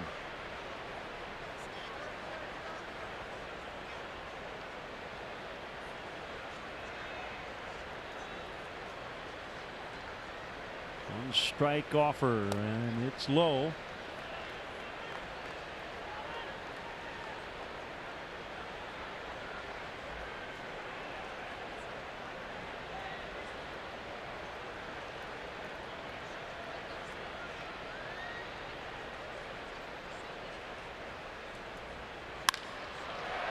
Slicing drive. Almora on the move will get there with the chest out grab.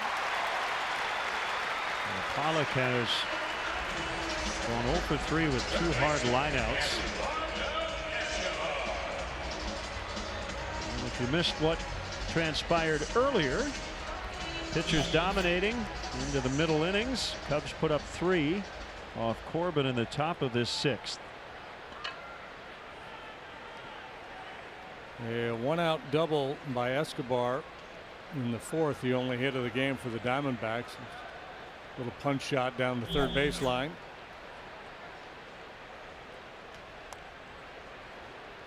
This is the third time through the lineup. Wrinkle with the curveball.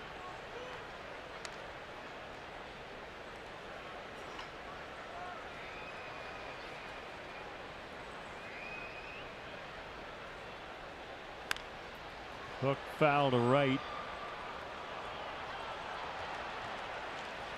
Basically what Hendricks is saying is if hitters have an advantage when they face a pitcher for the 3rd time in a game, I'm going to become a little bit different pitcher. Makes perfect sense.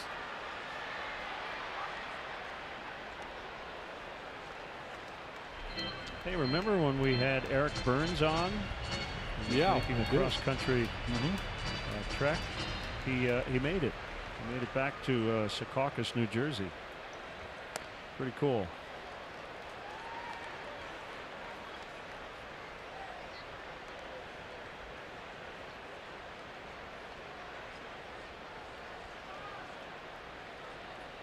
Not bad for Kyle. In terms of that batting average. Line drive foul the other way. Guy got his hands on it, but it was a little too hot to handle.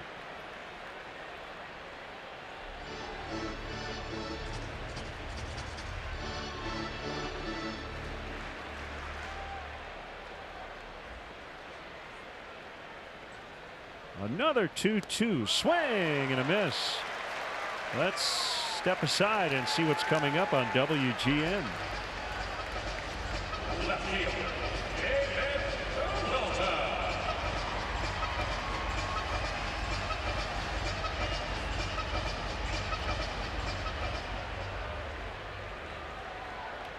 Cubs 3, Diamondbacks nothing. Game 1 of 3.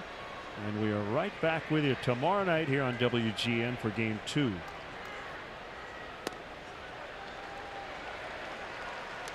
A strike to Peralta.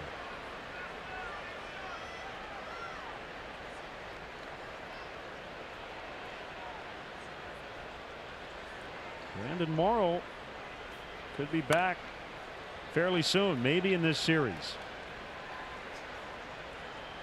It's Randall Delgado along with Bracho. Bullpen coach Mike Fetters. I suppose if we had a shot of the bullpen without the bullpen coach, would that be an unfettered look? It would.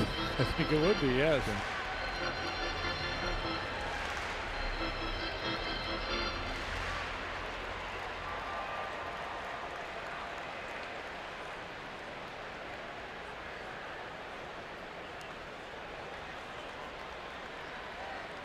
Hey, congrats to Matt Nagy. Got his first NFL win as a head coach.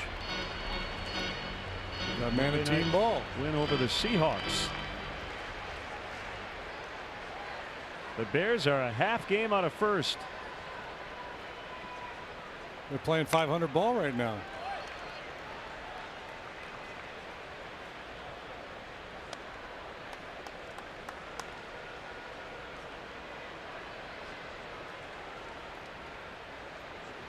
Two on Peralta.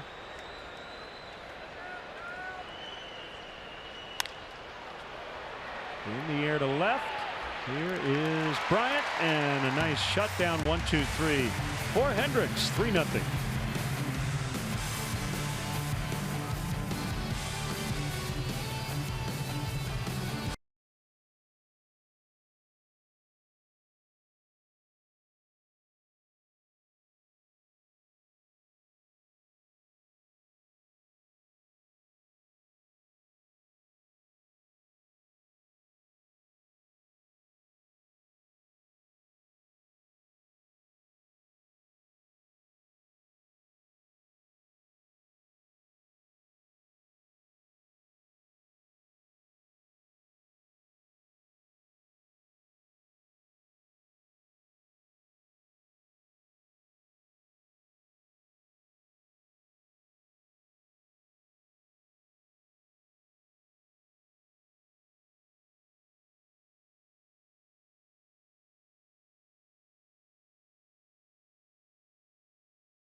Camp brought to you by Budweiser.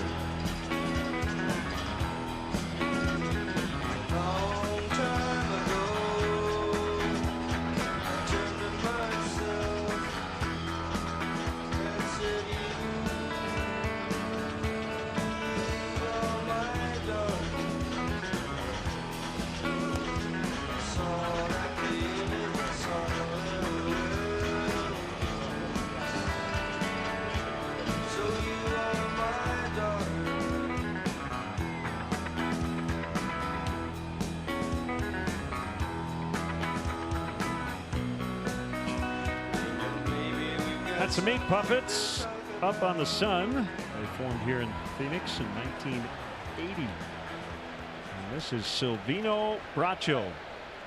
Yes, Mas Braccio. Silvino.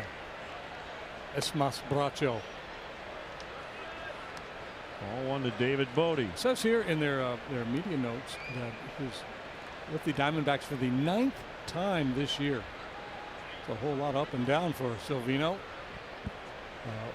While here he's been good, the numbers are solid, but for some reason they keep sending him out. Foul fly off the bat of Bodie.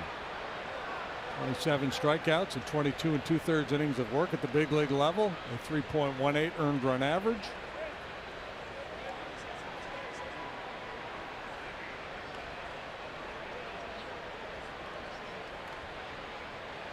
Edwin Diaz notched his 56th save. And the Mariners 4-1 win at Houston. Dan Vogelbach with his first career grand slam. That was the winner, and it was off, I believe, Hector Rondon.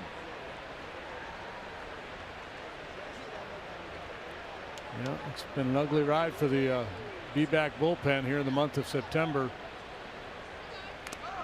You know, and sometimes those numbers can be skewed. Just one really bad game or a couple really bad games over a 2-3 week period. But they've let a lot of late leads get away. They had a series in L.A. against the Dodgers where they had 3 late leads, maybe into the 8th, and they lost them all. They won game 1 of that series. Of course, they're not the only one. The Dodgers, they had to run Kenley Jansen struggling. Their bullpen had issues.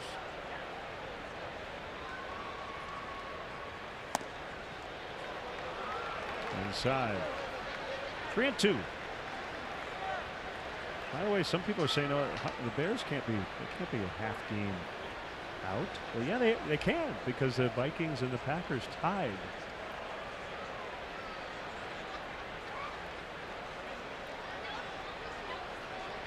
There are no ties in baseball anymore, but there are in football.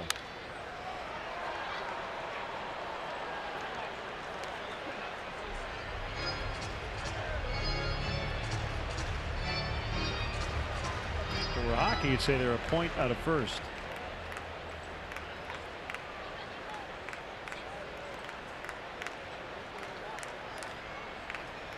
Yeah, 3-2, right? Mm-hmm.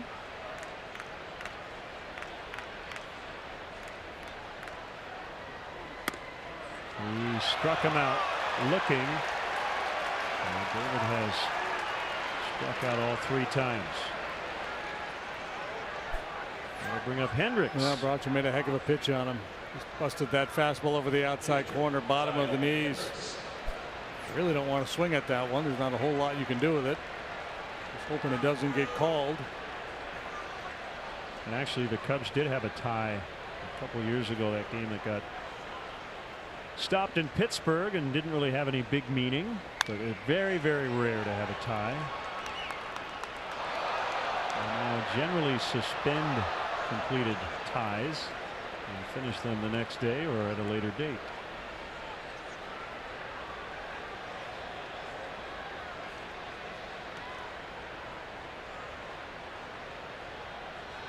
We have a lot of ties down here in the Valley during spring training. In the air left field, and it'll be caught by Peralta. The Cubs are introducing game-changing new premier experiences at Wrigley Field. Seats featuring prime views and access to an exclusive club and first-class amenities. These new premier experiences will allow fans to enjoy Cubs baseball and America's most majestic ballpark in a whole new way. Visit CubsPremier.com to join the Premier Client priority list.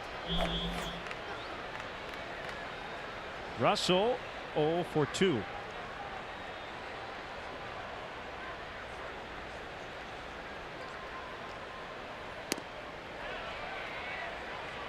Takes ball 1.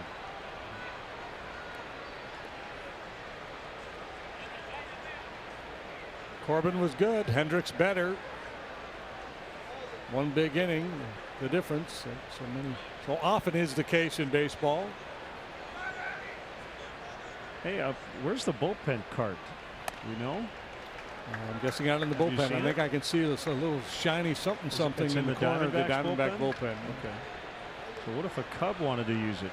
You have to drive all the way across, or do the Cubs have their own? Maybe they don't offer it to the Cubs. It's kind of bogus. Sharply hit grounder right to Escobar. And Bracho works a quiet 7th. Stretch time. Kyle Hendricks still working with a 3-0 lead. There it is.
in the series opener. And Kyle Hendricks back to work here in the bottom of the 7th. 6 innings, 1 hit, 1 walk. He has struck out 7.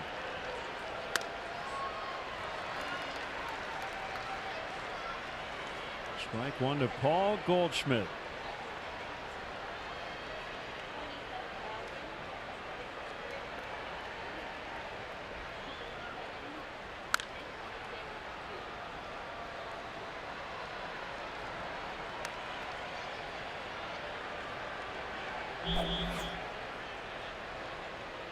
Christian Yelich with his 2nd cycle, both against the Reds this season, as the Brewers shut out Cincinnati 8-0, and the Cardinals won their game in Atlanta.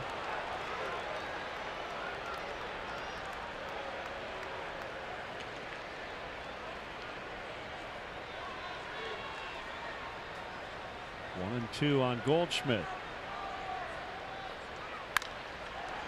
Bounce toward the shortstop. Russell got him at first. Goldschmidt, for a big guy, moves well. Hustling down the line, made it close. He took a little moment there to gather himself before rifling that throw across the diamond.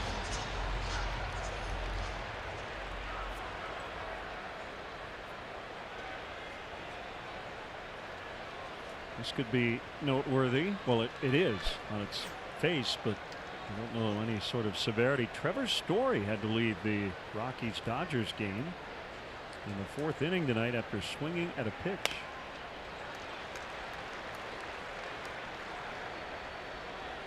That's the last thing the Rockies need. They're down, by the way, 8-0 in the 4th in that game.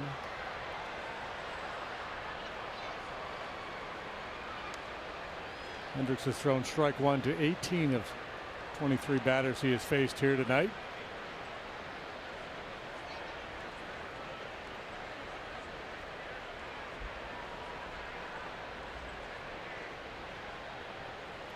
Swing and a miss, strike 3.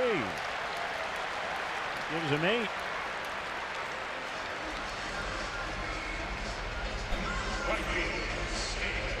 Matches his season high. Got 8 Diamondbacks in 5 innings back on the 24th. He's done it on a couple of other occasions. Career high 12. He's done that twice, last in 2016 against St. Louis. Russell comes and gets it. And Kyle Hendricks smelling it. He's going to likely get the ball in the 8th with a low pitch count.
TV is now available at a lower price for $49.99. Watch every out-of-market regular season game, plus get a free subscription to MLB At Bat Premium. Blackout and other restrictions apply. Visit MLB.tv to take advantage of this special offer. Better act quickly.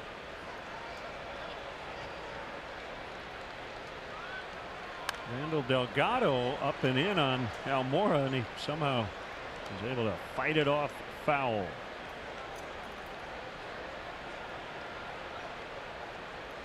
Well, Delgado's been on the scene here for a few years, was actually released earlier this summer, then signed on a minor league contract in August, the AAA club in Reno.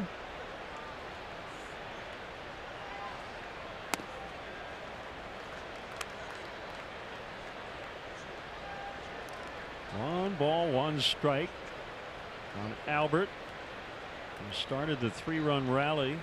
That lead single in the 6th inning.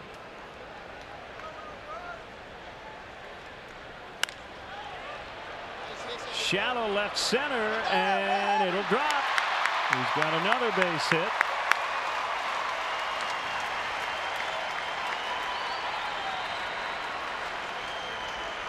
Out there in the Bermuda Triangle in left center field, took a home run swing, took a big hack with a little late running action, moves in on his hands a little bit, gets under it, and just lofts this lob wedge out into shallow left center, and nobody can track it down.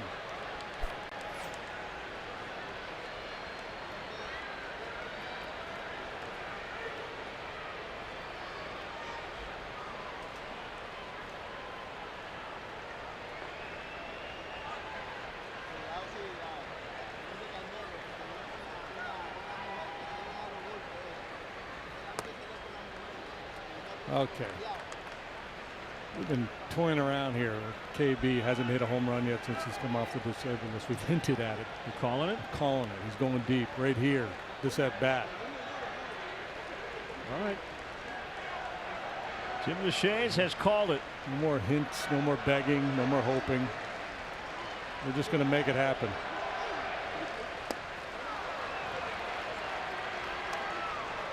He didn't say that pitch. He said this at bat.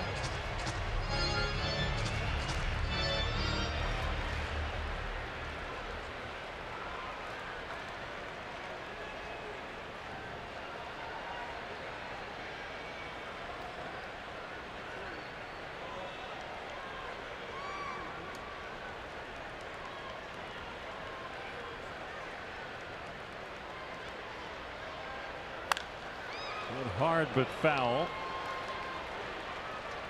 A little something hanging out over the plate here, Mr. Delgado.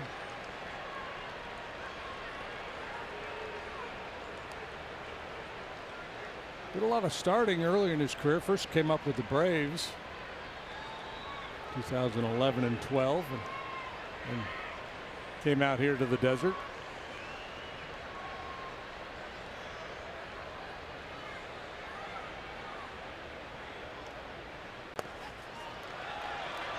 Avila throws wide and late. Good read by Albert. Wild pitch. Alex just couldn't find the ball, and that's all Almora needed to take off.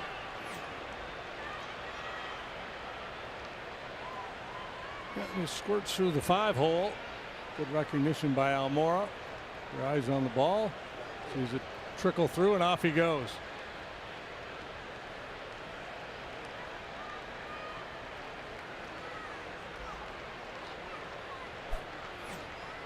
That left hand is all right. 2-2 on Bryant before he hits his home run.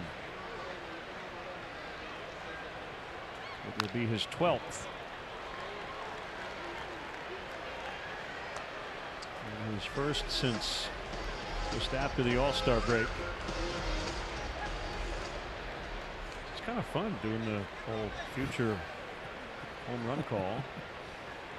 Solid single to right last time up. He also walked tonight. That was his first plate appearance. Single, a big part of the 3-run 6th.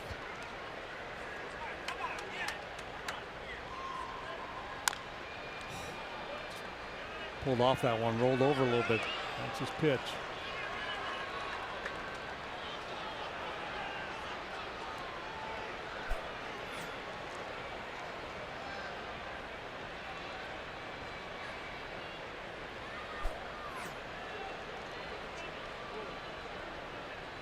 it's really fun when you're heavily invested in one plate appearance for a hit. I mean, my eyes got big watching that pitch come into home plate.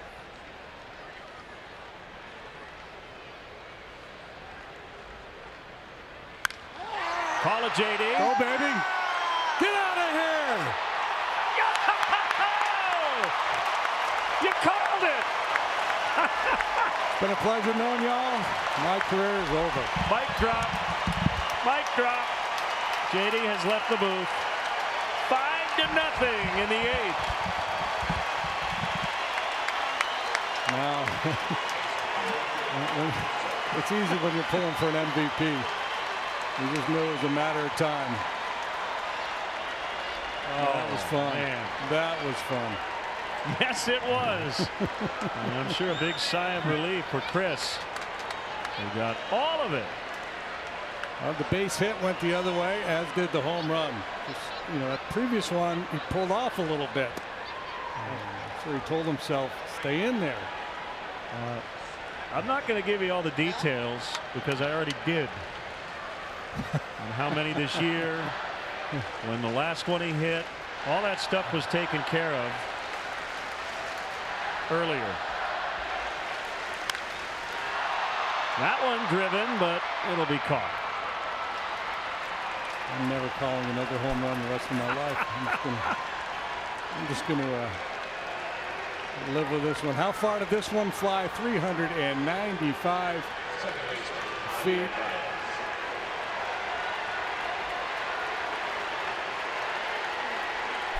Enter now WGNTV.com/contest for a chance to win round trip travel for 2 on Southwest Airlines in the United States and Puerto Rico.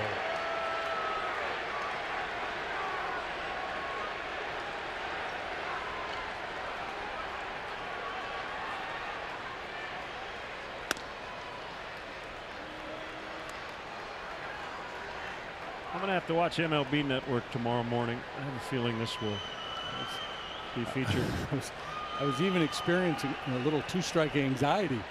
I know you were nervous because you rarely go in that hard on a prediction. And you've predicted some in the past, but I would say kind of tepid.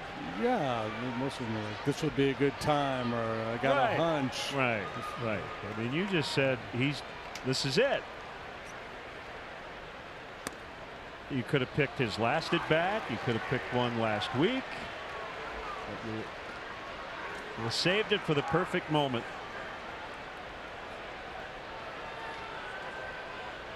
I hope Mike was watching. I'm sure he was. Or he might be here. And now what's going to happen is his dad's going to tell you, you got to do that more often. No. Now there's pressure.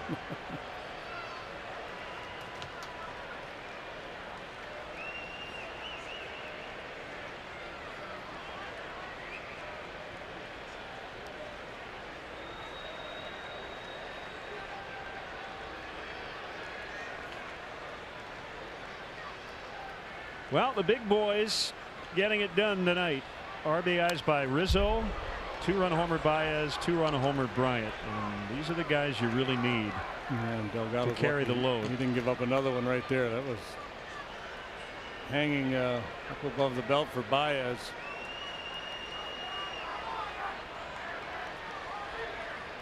Yeah, well, it was the makeup game in Washington. KB and Anthony and Javi all had big days.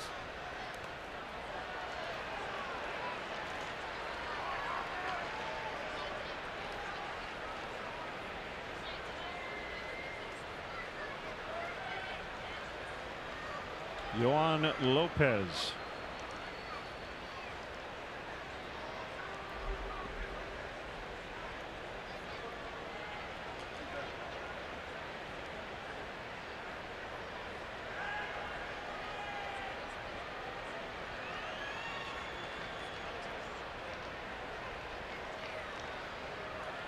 I'm going to have to tell the beat writers to tell Chris about it. Fly ball deep left. Did he get another one? Just shy of the fence. It's caught.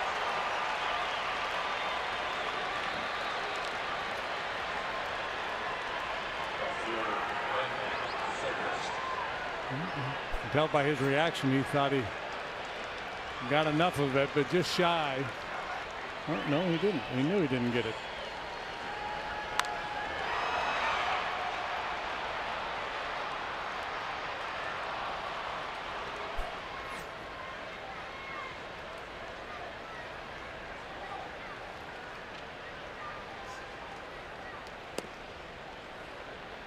Pretty amazing how well a hitter knows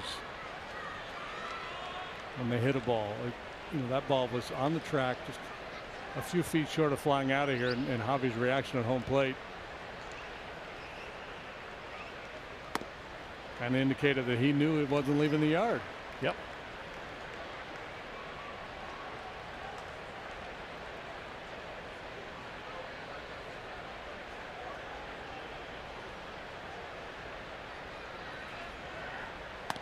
Swing and a miss. 1-2 on Zobrist.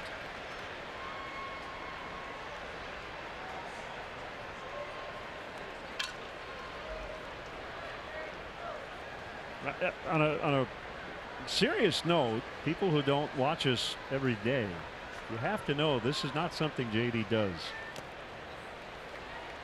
Because one of the easy things in our business to do is predict stuff, and then when it doesn't happen, you shrug it off.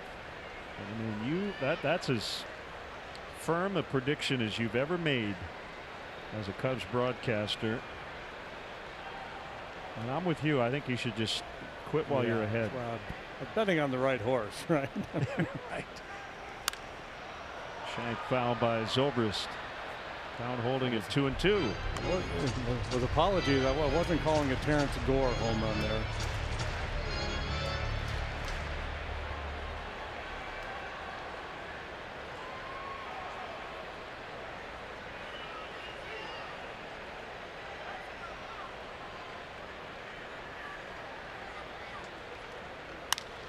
Base hit to left. Zobrist 2 for 4.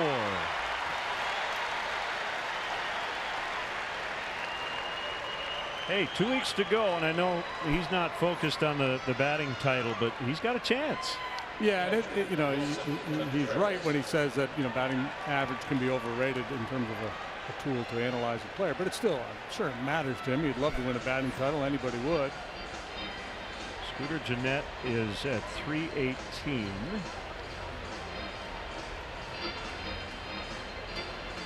Ben is at 314.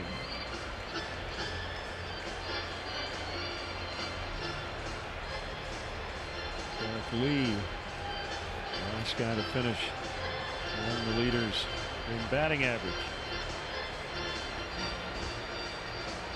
And he won it. The batting crown that year, 2005. Pitching change. We'll be right back.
With an insurance home run, Yoan Lopez, a right-hander. Now pitching. Just 4 appearances at the big league level, 2 2/3 innings. Spent the bulk of the year at Double-A. 12 saves there, 45 trips to the mound, and a 2.92 ERA. Swing and a miss by Contreras. Former Cub John Jay now playing right field. And will hit 9th in their order.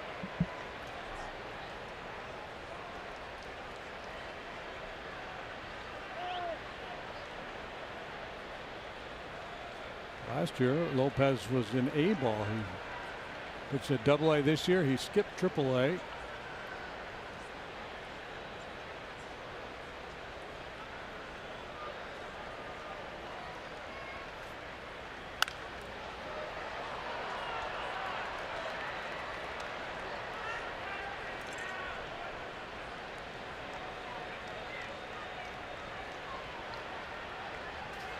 This is our first look at him.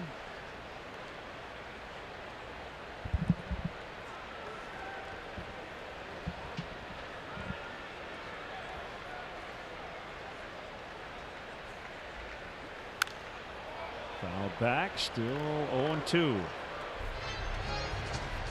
Wilson is getting close too. He's swinging better here lately, and he just missed a couple times in the last 2 days.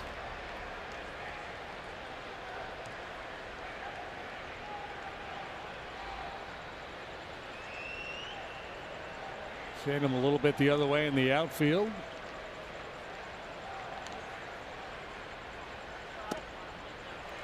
Called strike 3.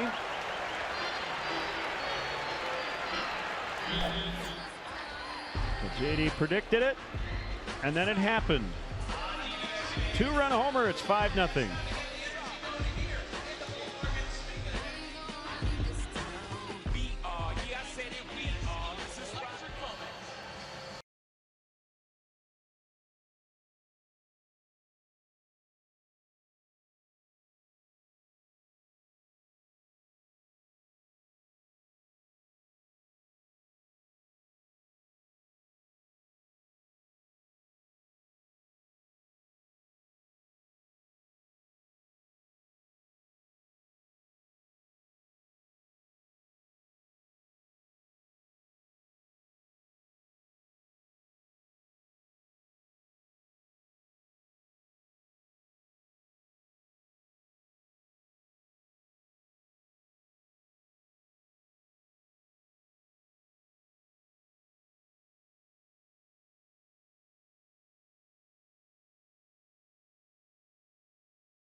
Tonight's bona fide player of the game, the professor Kyle Hendricks. He's still working after 7 shutout innings. Wrap your hands around the original Italian beef of the Chicago Cubs at one of the 25 bona locations. 1 hit allowed through the first 7 innings. And a weak ground ball to the shortstop off the bat of Ahmed, and he's out. Russell gets him. Another first pitch strike. This time it turns into an out.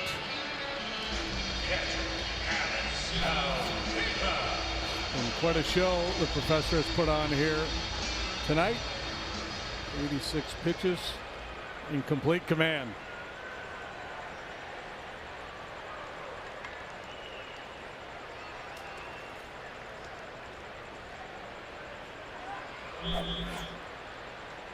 3 or 4 balls hit sharply off him, but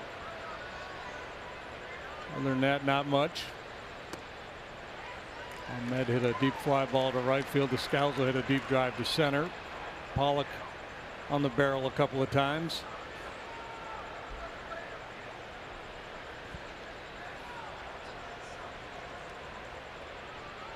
One on Avila. He shared time with Jeff Mathis this season, to a lesser extent John Ryan Murphy.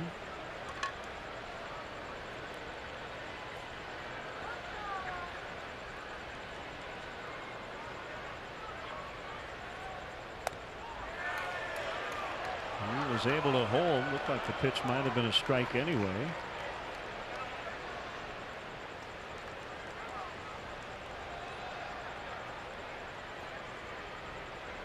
Lawrence did a real nice job last year after he was acquired, along with Justin Wilson, who's up in the Cubs pen right now, with a stretch run.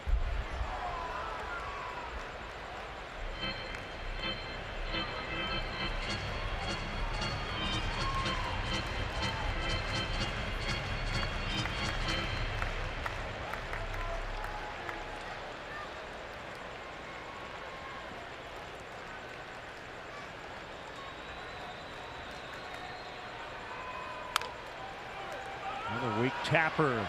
Hendricks has to cover. He'll get the shovel toss from Rizzo.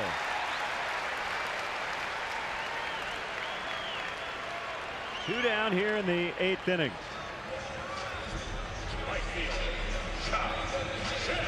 Well, if he makes quick work of John Jay here, I know your answer, but what will Joe do? I think Joe will confer with him, and if he wants to go, he'll send him back out there. I mean, got a comfortable lead. Shutouts do not grow on trees. I'm talking complete game shutouts. He has 2 in his career.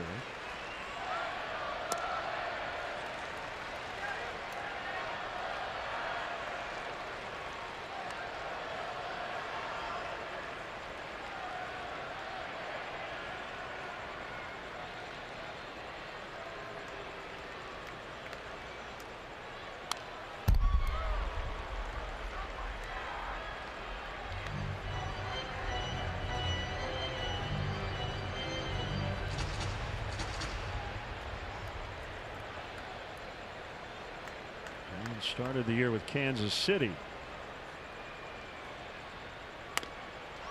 Swing and a miss, 1-2. Seen a lot of 89 from Kyle tonight. Yes. A little extra zip. Royals traded Jay here on June 6th.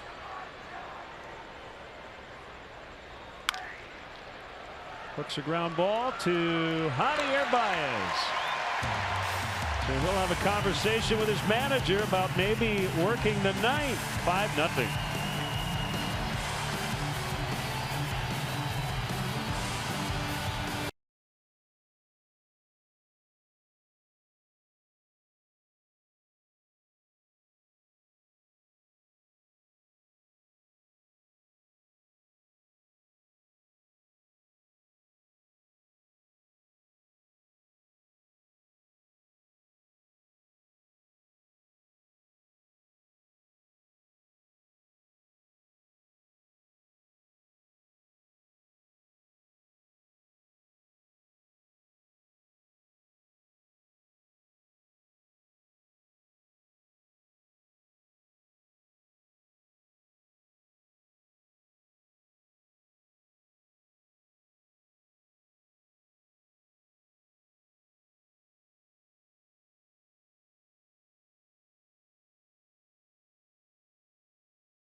I don't believe a discussion was had. No, I don't think so. Kyle didn't. He went in the other end of the dugout. Joe never left his post.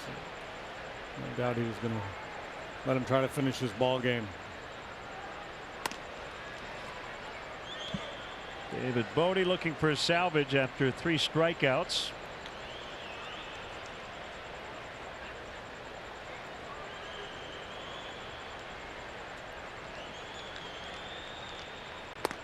High for ball 2.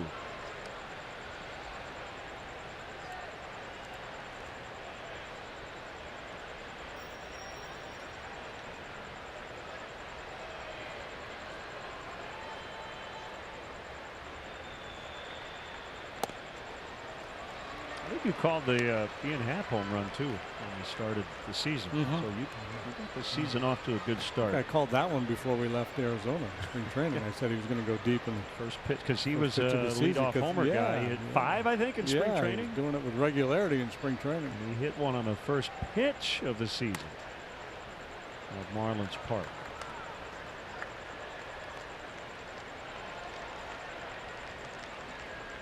He hadn't even settled in yet.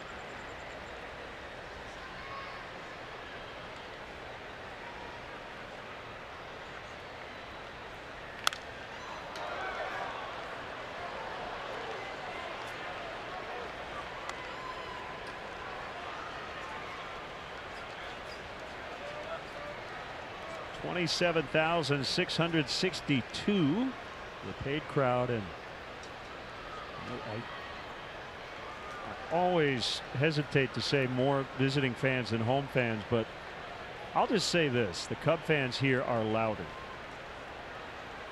I don't want to insult any team's fan base, but the Cub fans have been incredibly loud. There's a base hit. And Bodie with a leadoff single here in the ninth.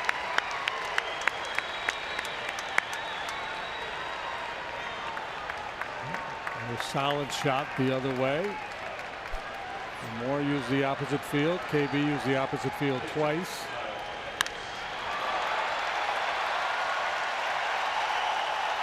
And it's getting a big ovation from these Cub fans. As I was saying,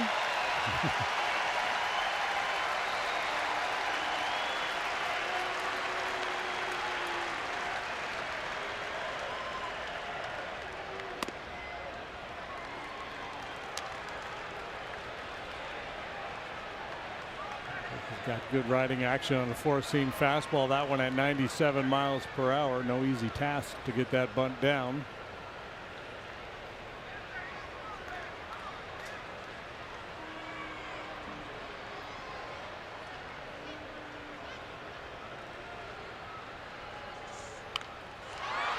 there's a bunt, and it's a sacrifice. Doing everything right tonight.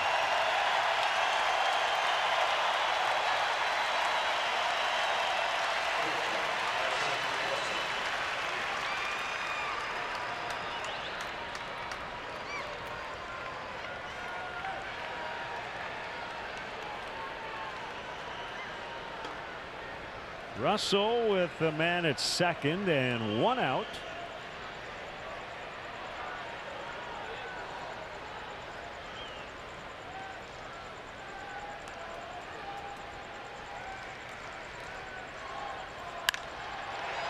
Drilled foul to right.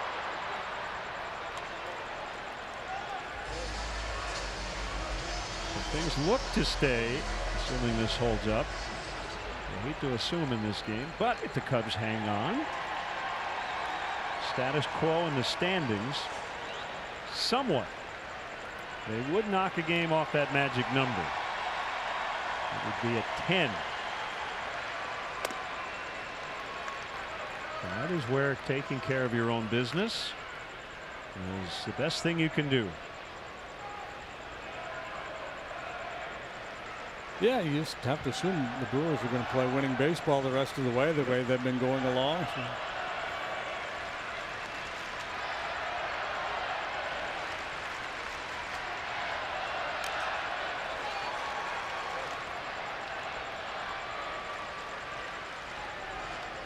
Kid Lopez, he looks wiry, strong, broad shoulders.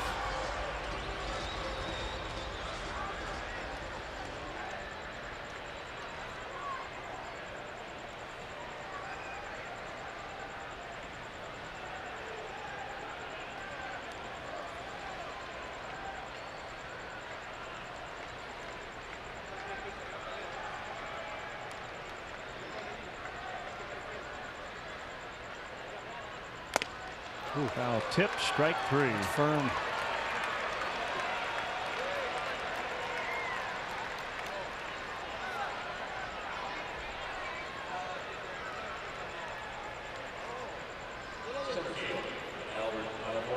Two hits, 2 runs for Almora from the leadoff spot. A lot to like tonight. Hendricks is the top story, but Almora 2 hits, 2 runs. Bryant 3 reaches, first homer off the DL. Baez 2-run homer. Zobrist 2 hits. Rizzo knocked in the go-ahead run. And even though he took an 0 for 4, Wilson Contreras hit the ball sharply a couple times. And he's catching a 1-hit shutout. Most importantly.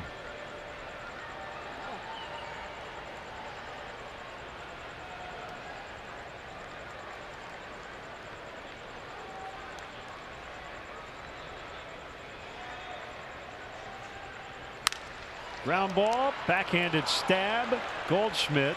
That's a nice play over there by Paul Goldschmidt. Hendricks will try to close out the Diamondbacks next.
One hitting the Diamondbacks through 8 innings of work. He's got a 5-0 lead.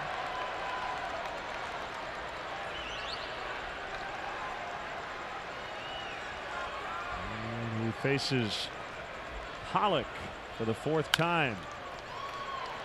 3 complete games in his career, 2 shutouts. This obviously would be the low hit game of his career. Hayward's first action since being activated yesterday. The other 3 complete games, 5, 5, and 7 hits.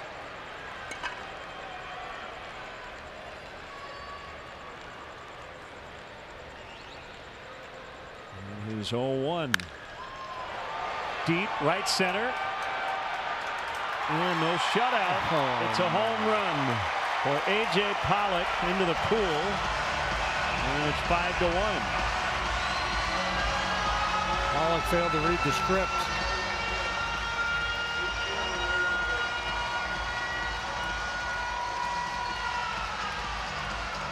did, however, follow the successful game plan of hitting the ball the other way. Hit it hard a couple times tonight. Stayed in the yard and plays were made on him. This time he leaves the ballpark for the 18th time.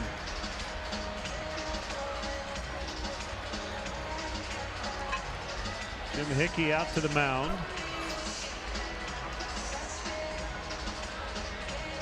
Telling Kyle, don't worry about it. Just in case, it's Justin Wilson.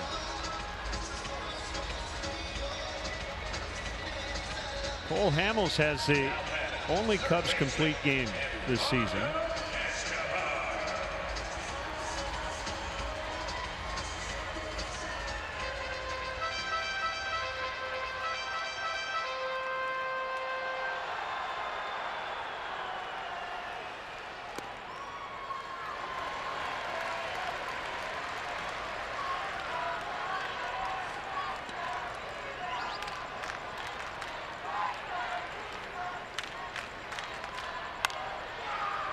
Fly ball down the left field line. Bryant just can't quite get there. And a little slight spin, and that ball continued to carry away from him. Obviously, Kyle would love to get the shutout, but the complete game is such a rarity in the game today. To be out there shaking hands from the mound as opposed to walking out of the dugout, it's a big thrill for any pitcher.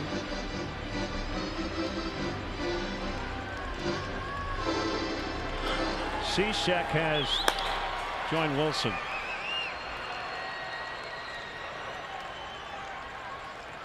Pitch 100 is fouled.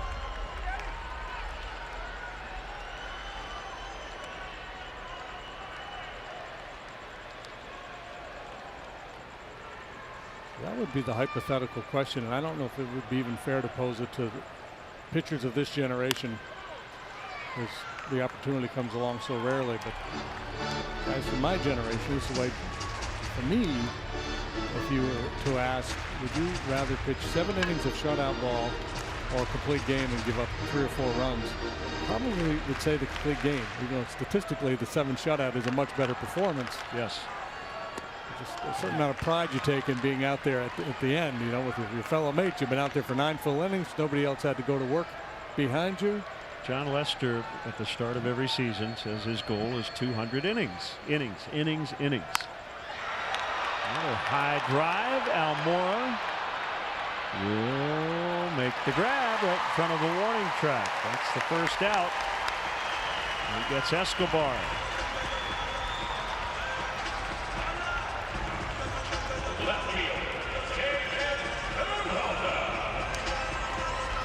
Well, the other thing Joe Madden has to worry about is he's in the heat of a pennant race, has to make sure he wins the game. Personal accomplishments are one thing, but you can't sacrifice the good of the team. So one more base runner and he might make a move to the bullpen.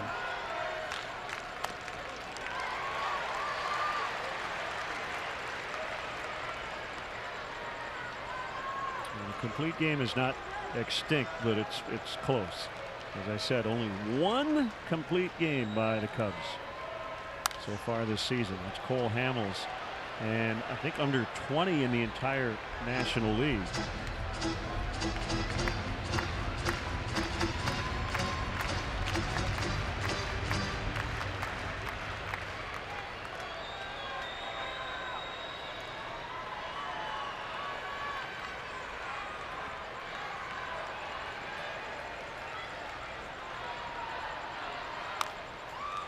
Squib foul.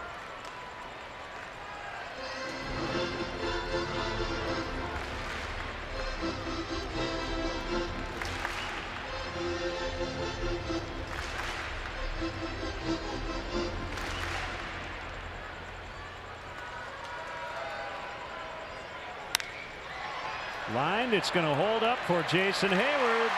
2 down. And it's Paul Goldschmidt.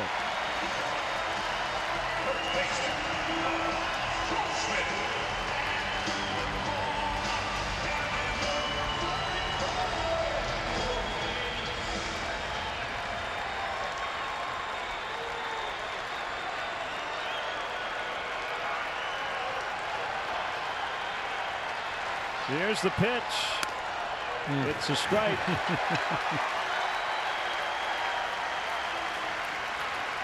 Pretty much sums up the night for Hendricks. Paint on the corner.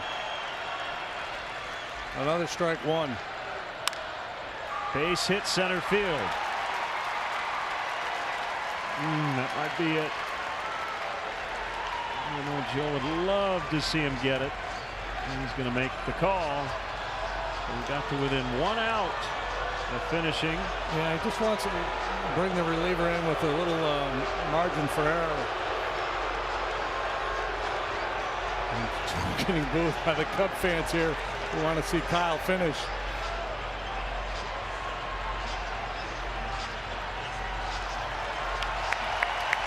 And listen to the crowd here in Arizona.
By the professor, 8 2/3. Justin Wilson, not a safe spot with his team leading by 4. Will face Daniel Descalzo. I thought getting the second out might have bought Kyle one more hitter beyond Goldschmidt, but I certainly can understand what Joe is thinking here. Again, you know, Morrow's still out, no Strop, so it's not the usual cast of characters out there in the bullpen, and one more reach and things get a little dicey. They're going to throw. They're going to get him. Goldschmidt assumed the Cubs were not going to even throw through, and Contreras nails him to end the ball game. Wow, where is he going in a 5-1 ball game? Well, I just think he thought, well, they're not going to throw through. They don't care about me. Wow, that is a peculiar way for this ball game to end. Cubs win 5-1. Don't give Wilson Contreras a chance to throw you out. He'll take it.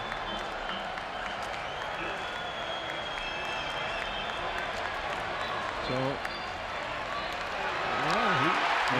behind him. So I think with Rizzo behind him, that kind of deked him. Right? I mean, with a lefty on the mound, you're not going to get that big of a lead, that big of a jump. I mean, if you get a huge lead and you know you can make it easily, it's just peculiar. I don't know that I've ever seen a game end on a play quite like that. Magic number down another notch to 10 to win the NL Central Division. Brewers still 2.5 back. Cardinals 5.5. Both teams, all 3 teams atop the Central, 1 tonight. Final score: Cubs 5, Diamondbacks 1.